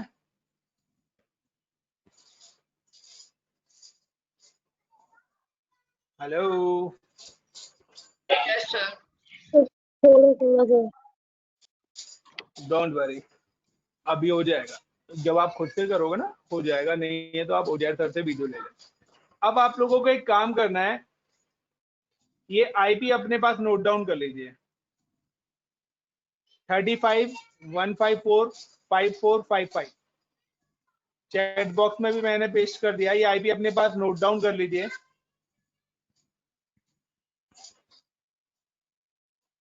मैं एक मिनट,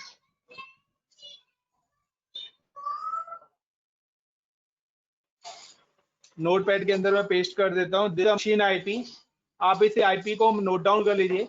और इस मशीन का जो यूजर नेम है वो एडमिनिस्ट्रेटर है।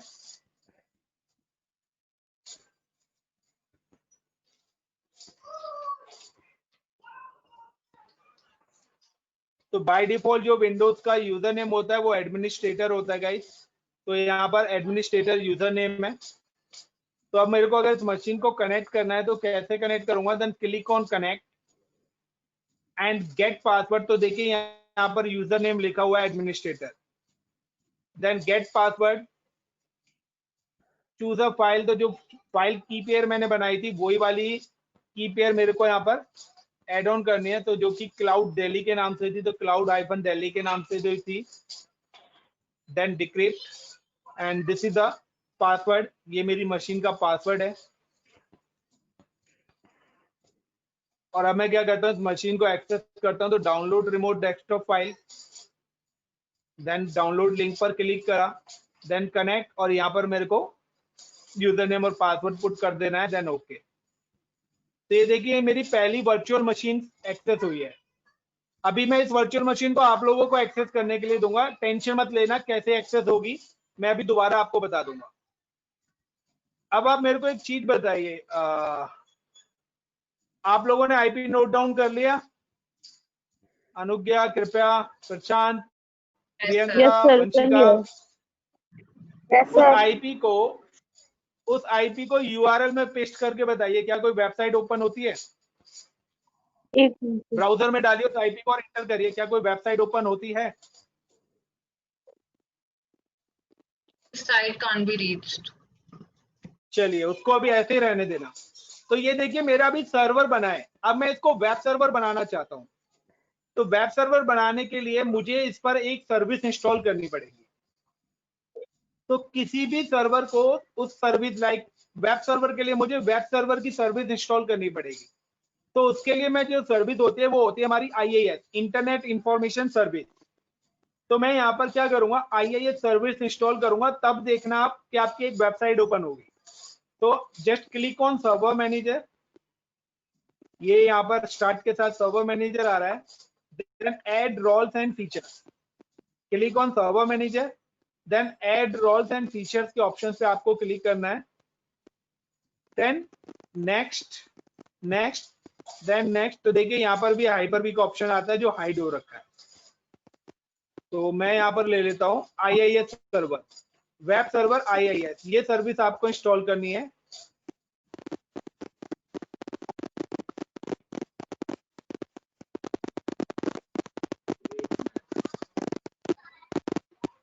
पूरा माइक ऑन है। अनुज्ञा अपना माइक ऑफ कर लेंगे प्लीज।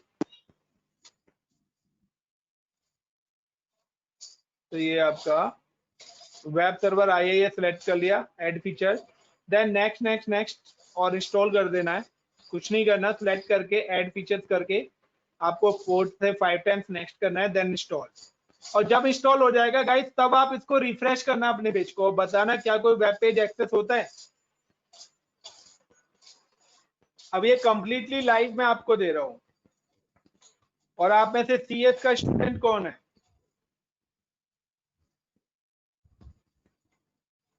कोई है जिसको कोडिंग आती हो थोड़ी बहुत? सर आती है, थोड़ी बहुत तो आती है। चलिए Yes, अभी sir. टेस्टिंग कर, चलिए चलिए तो टेस्टिंग कराते हैं अभी 1 by 1।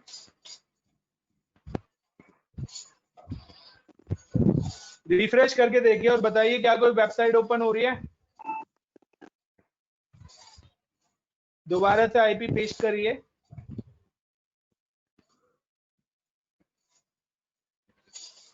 सर कुछ आया है इस बार। वही तो पूछ रहा हूँ क्या आया है। Internet information service in blue colour. Yes sir, यही आ रहा है, इंटरनेट इंफॉर्मेशन चलिए। सर्विसेज। चलिए ये एक्चुअली क्या है कि जब आप IIS सर्वर इंस्टॉल कर देंगे ना, तो बाय डिफॉल्ट वो अपना एक डिफॉल्ट पेज देता है और वो C ड्राइव के अंदर जाके सेव होता है। तो C ड्राइव के अंदर जब आप जाओगे तो inet pub नाम की एक डायरेक्टरी आएगी। This directory comes after install the IIS। जब आप IIS इंस्टॉल कर देंगे तभी ये inet pub नाम की डायरेक्टरी आपकी आएगी। मैंने डबल क्लिक करा इस पर, देन www रूट के अंदर गया तो आपके पास ये वाला पेज ओपन हो रहा होगा। Yes sir. यही हो रहा है ना? चलिए मैं इसका Yes, कलर sir. चेंज कर देता हूँ। मैंने इसका कलर चेंज कर दिया और रिफ्रेश करिए।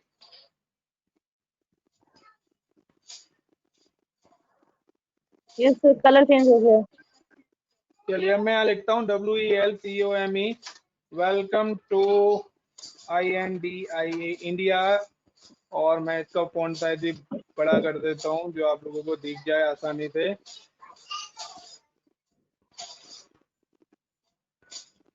रिफ्रेश।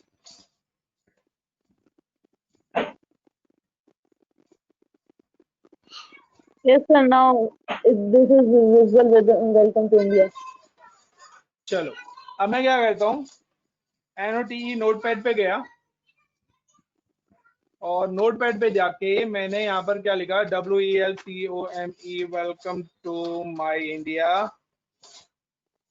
INDI, एक वेब पेज बनाया लाइक वेबसाइट डेवलपर। तो फाइल में गया और फाइल को सेव एज करना है मुझे उसी लोकेशन पर। तो मैं गया सी ड्राइव के अंदर, सी ड्राइव के अंदर द inet pub के अंदर www रूट, और यहाँ पर मैंने इसको सेव कर दिया INDEX index.html and then save. Refresh.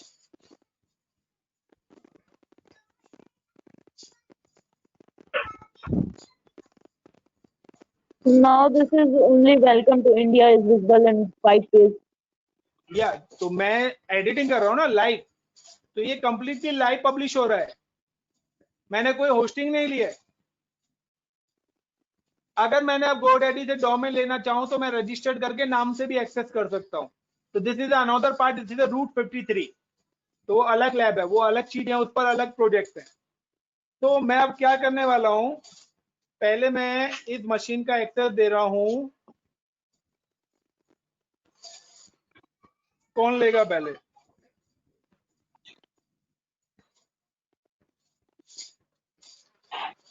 बताइए भाई, कौन एक्सेस करना चाहेगा? सर मोबाइल में कर सकते हैं?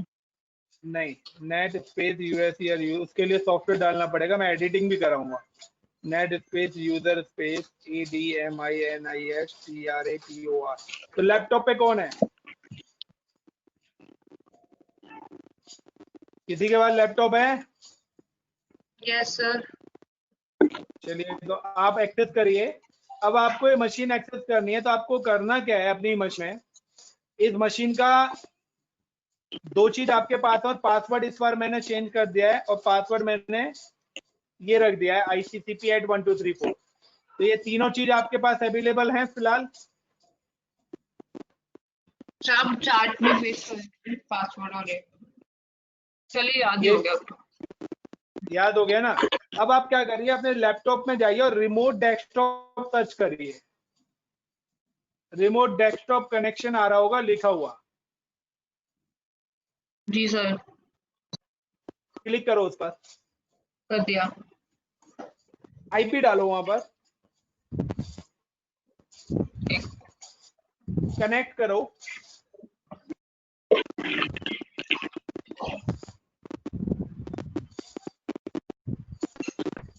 अभी कर कौन रहा है? अनुज्ञा कर रही है, वंशिका एक्सेस कर रही है। बन चुका सर, बन चुका।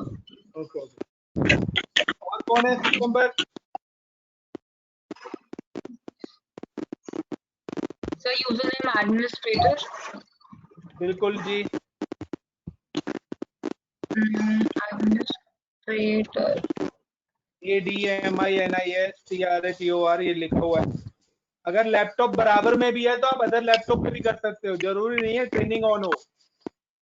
मोबाइल पे तो मोबाइल पे आपको एक सॉफ्टवेयर डालना पड़ेगा, तब आप मोबाइल पे कर सकते हो। तो कौन सा सॉफ्टवेयर डालना पड़ेगा मोबाइल में? माइक्रोसॉफ्ट रिमोट डेस्कटॉप आता है। सर एंटर कर दिया। Do you want to connect despite these certificate errors? Yes. तो आपको मशीन एक्सेस हो गई होगी क्लाउड की। जी सर। चलिए आई जी, थिंक अच्छी बात है। आपकी वाली। वही मशीन है जो मैंने बनाई है। अब आपको क्या करना है, सी ड्राइव में जाना है, inet pub में जाना है, और वो जो इंडेक्स का फाइल है ना उसको एडिट कर दो। अपनी में ये जो नया सिस्टम खोला है उसमें। हाँ जी, नया सिस्टम खोला है, ये आपका नया नहीं, वही सिस्टम है जो मैंने एक्सेस कर रखा था। एक ही तो बनाया मैंने, पहले मैं काम कर रहा था, अब मैंने आपको दे दिया काम करने के लिए। सर मुझे लगा शायद ये आपका ही सिस्टम है। मेरा सिस्टम नहीं है, क्लाउड का सिस्टम है। Okay okay. ये क्लाउड का सिस्टम है, मेरा कोई सिस्टम नहीं है। मेरा सिस्टम आप एक्सेस नहीं कर सकते हो, ना मैं आपका कर सकता क्योंकि हमारे पास प्राइवेट आईपी है। अगर आपको वर्ल्ड वाइड एक्सेस करना है तो पब्लिक आईपी चाहिए। सर इनेट पब में गए और फिर www रूट में गए, फिर वहां पे इंडेक्स की फाइल आ रही होगी, राइट क्लिक करें, ओपन विद नोटपैड, ओके। या डिलीट करके नई फाइल बना दो कोई भी नहीं इंडेक्स डॉट नहीं। एचटीएमएल नाम से, और फिर रिफ्रेश करके देखो, right click, open with notepad. और जब तक हम भी यहाँ पे चेक कर लेते हैं कि क्या आप एडिट कर रहे हो। तो फिलहाल तो वेलकम टू माय इंडिया खुल रहा है। हाँ अभी तो दे देना, कलर वलर बढ़िया तरह डाल देना, या कोई एग्जिस्टिंग वेबसाइट बनी हो अपने सिस्टम से कॉपी करके वहां पे पेस्ट कर दो। अभी तो नहीं बनी हुई कुछ भी, अभी तो मैंने सिर्फ टेक्स्ट चेंज किया और कुछ नहीं किया। चलिए रिफ्रेश कर लेते हैं। तो हाय, दिस इज यूजर 1। तो सर गाइस गॉट जैसे इट। हाँ हाँ बताइए। सर, अगर हम 1.2 का इंस्टेंस बनाते हैं तो वो हमें विंडोज में एक्सेस करने के लिए पुटी यूज करना पड़ता है। तो जैसे अभी हमने विंडोज का इंस्टेंस बनाया तो ये वाला जो मैंने एक्सेस किया ये बना बनाया मुझे मिल गया।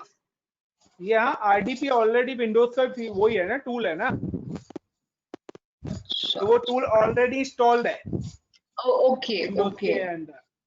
तो विंडोज के अंदर तो जैसे आरडीपी, और वो, हाँ बताइए। तो जैसे कि मोबाइल में जब मुझे एक्सेस करना होगा तो मैंने मान लीजिए ये टूल डाउनलोड कर लिया माइक्रोसॉफ्ट रिमोट डेस्कटॉप, और हाँ। जैसे जैसे स्टेप्स आए बस ऐसे ही करना रहेगा। उससे सर मेरे मोबाइल में कोई दिक्कत तो नहीं आएगी ना अगर मैं इंस्टॉल कोई कर दूं? दिक्कत नहीं आएगी। अभी आप आईपी डालो, यूजर नेम डालो, पासवर्ड डालो, एक्सेस कर लो। ओके ओके बट एडिट कैसे करोगे, बहुत छोटा छोटा आएगा वो, अब आपको देखना पड़ेगा। Okay okay. क्लाउड है ये, एनीवेयर वर्ल्ड वाइड। तो ये तो सिंपल सा एक वेब सर्वर है जो लाइव चल रहा है।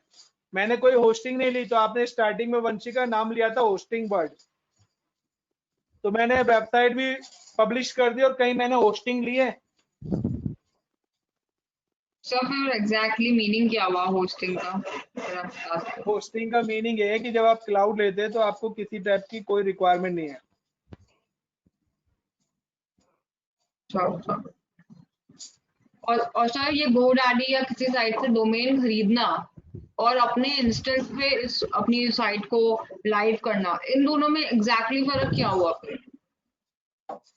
एग्जैक्टली फर्क ये रहा कि कभी शॉपिंग करी है, सर तो शॉपिंग तो आप कहीं से भी कर सकते हो ना, जो भी नंबर से, जिस मर्जी से। फर्क क्या आएगा, नथिंग। सर्विस प्रोवाइडर है, जिस मर्जी से लो, चॉइस इज योर। क्योंकि डोमेन जो है आपका वर्ल्ड वाइड ऑलवेज यूनिक रहता है। Okay okay okay. जो आप GoDaddy से ले लोगे वो डोमेन आपको अमेजोन से नहीं मिलेगा। तो आपने एक बार कोई डोमेन बाय कर लिया, उसी नाम का डोमेन कहीं और से आपको नहीं मिल सकता। Look like your mobile number, आपने अपना नंबर कहीं से भी इंडिया में बाय कर लो, सेम नंबर कहीं और नहीं मिलेगा वर्ल्ड वाइड। या योर पासपोर्ट नंबर, तो एक यूनिक आइडेंटिफिकेशन है डोमेन नेम। बट आप उसके मल्टीपल सब नेमिंग कर सकते हैं। लाइक हमारा है, हमें हमारे मल्टीपल नेम होते हैं। मम्मी किसी और नाम से, ब्रदर किसी और नाम से, फ्रेंड किसी और नाम से, स्कूल का कुछ, कॉलेज का कुछ, दोस्तों ने अच्छे अच्छे नाम बहुत रखे होते हैं। तो क्लियर है?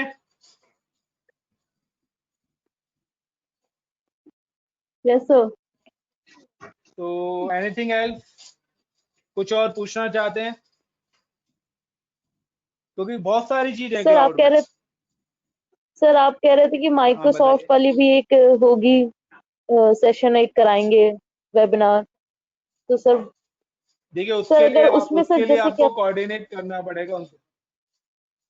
उसके लिए आपको सर मुझे ये कोऑर्डिनेट वीडियो सेटपा चाहिए से करना पड़ेगा। सर, तो मुझे ये ये वीडियो सारी चीज चाहिए तो मैं आपको उन्हीं किस, से कोऑर्डिनेट करिए। जिनसे आपका कोऑर्डिनेशन हो रहा है आप उनसे बोलिए। ओके आपको कॉल किसका आया था? सर कॉल तो सर मुझे जिनका है तो उनका नाम नहीं पता है, कोई मैम थी, बट मेरे पास जिन्होंने मुझे लिंक्स शेयर किए मेरे पास उनका कांटेक्ट है। हाँ तो हो सकता है आपके कॉलेज से आपके पास लिंक आया होगा, फाइन। तो आप उन्हीं से किसी से भी कोऑर्डिनेट करें, वीडियो आपको मिल जाएगी। मैं डायरेक्ट नहीं दे सकता, उसके लिए सॉरी बोलूंगा, फाइन। तो मेरा नंबर है, अगर आपको फर्दर आपको कोई भी हेल्प चाहिए हो क्लाउड से, तो मेरा यस सर, नंबर आप आप अपना लोग नंबर नोट डाउन शेयर कर कर दीजिए। सकते हैं अपने। Yes sir. तो मैं अगर फोन नहीं उठा पाता हूँ तो आप 8384029505 राकेश गौतम, 83 और फर्दर आपको 8384029505 डिस्प्ले हो रहा होगा, नहीं हो रहा डिस्प्ले? अच्छा यस सर, यस सर। और आपका अजूरे क्लाउड, चाहे आपका AWS हो, चाहे आपका डेवऑप्स हो, तो आप मेरे से कोऑर्डिनेट कर सकते हैं, या आप चाहो तो डायरेक्ट वहां भी कोऑर्डिनेट कर सकते हो। मेरे से करेंगे तो मैं तो डायरेक्ट पढ़ाता ही हूँ, तो बाकी आप वाया उनके फर्दर कोई प्रोजेक्ट क्लाउड पे हो या अगर कोई मैं भी ये आपको हेल्प क्लासेस लेती हूँ सर, अगर मैं प्रोफेशनली पूरी क्लासेस लेती हूँ तो सर क्या कॉस्ट आएगी सर, क्या मतलब क्लासेस के क्या प्राइस होंगे? देखिए मैं आपको बताता हूँ कि हमारा जो क्लाउड का जो कोर्स है ना, देयर एन नंबर्स ऑफ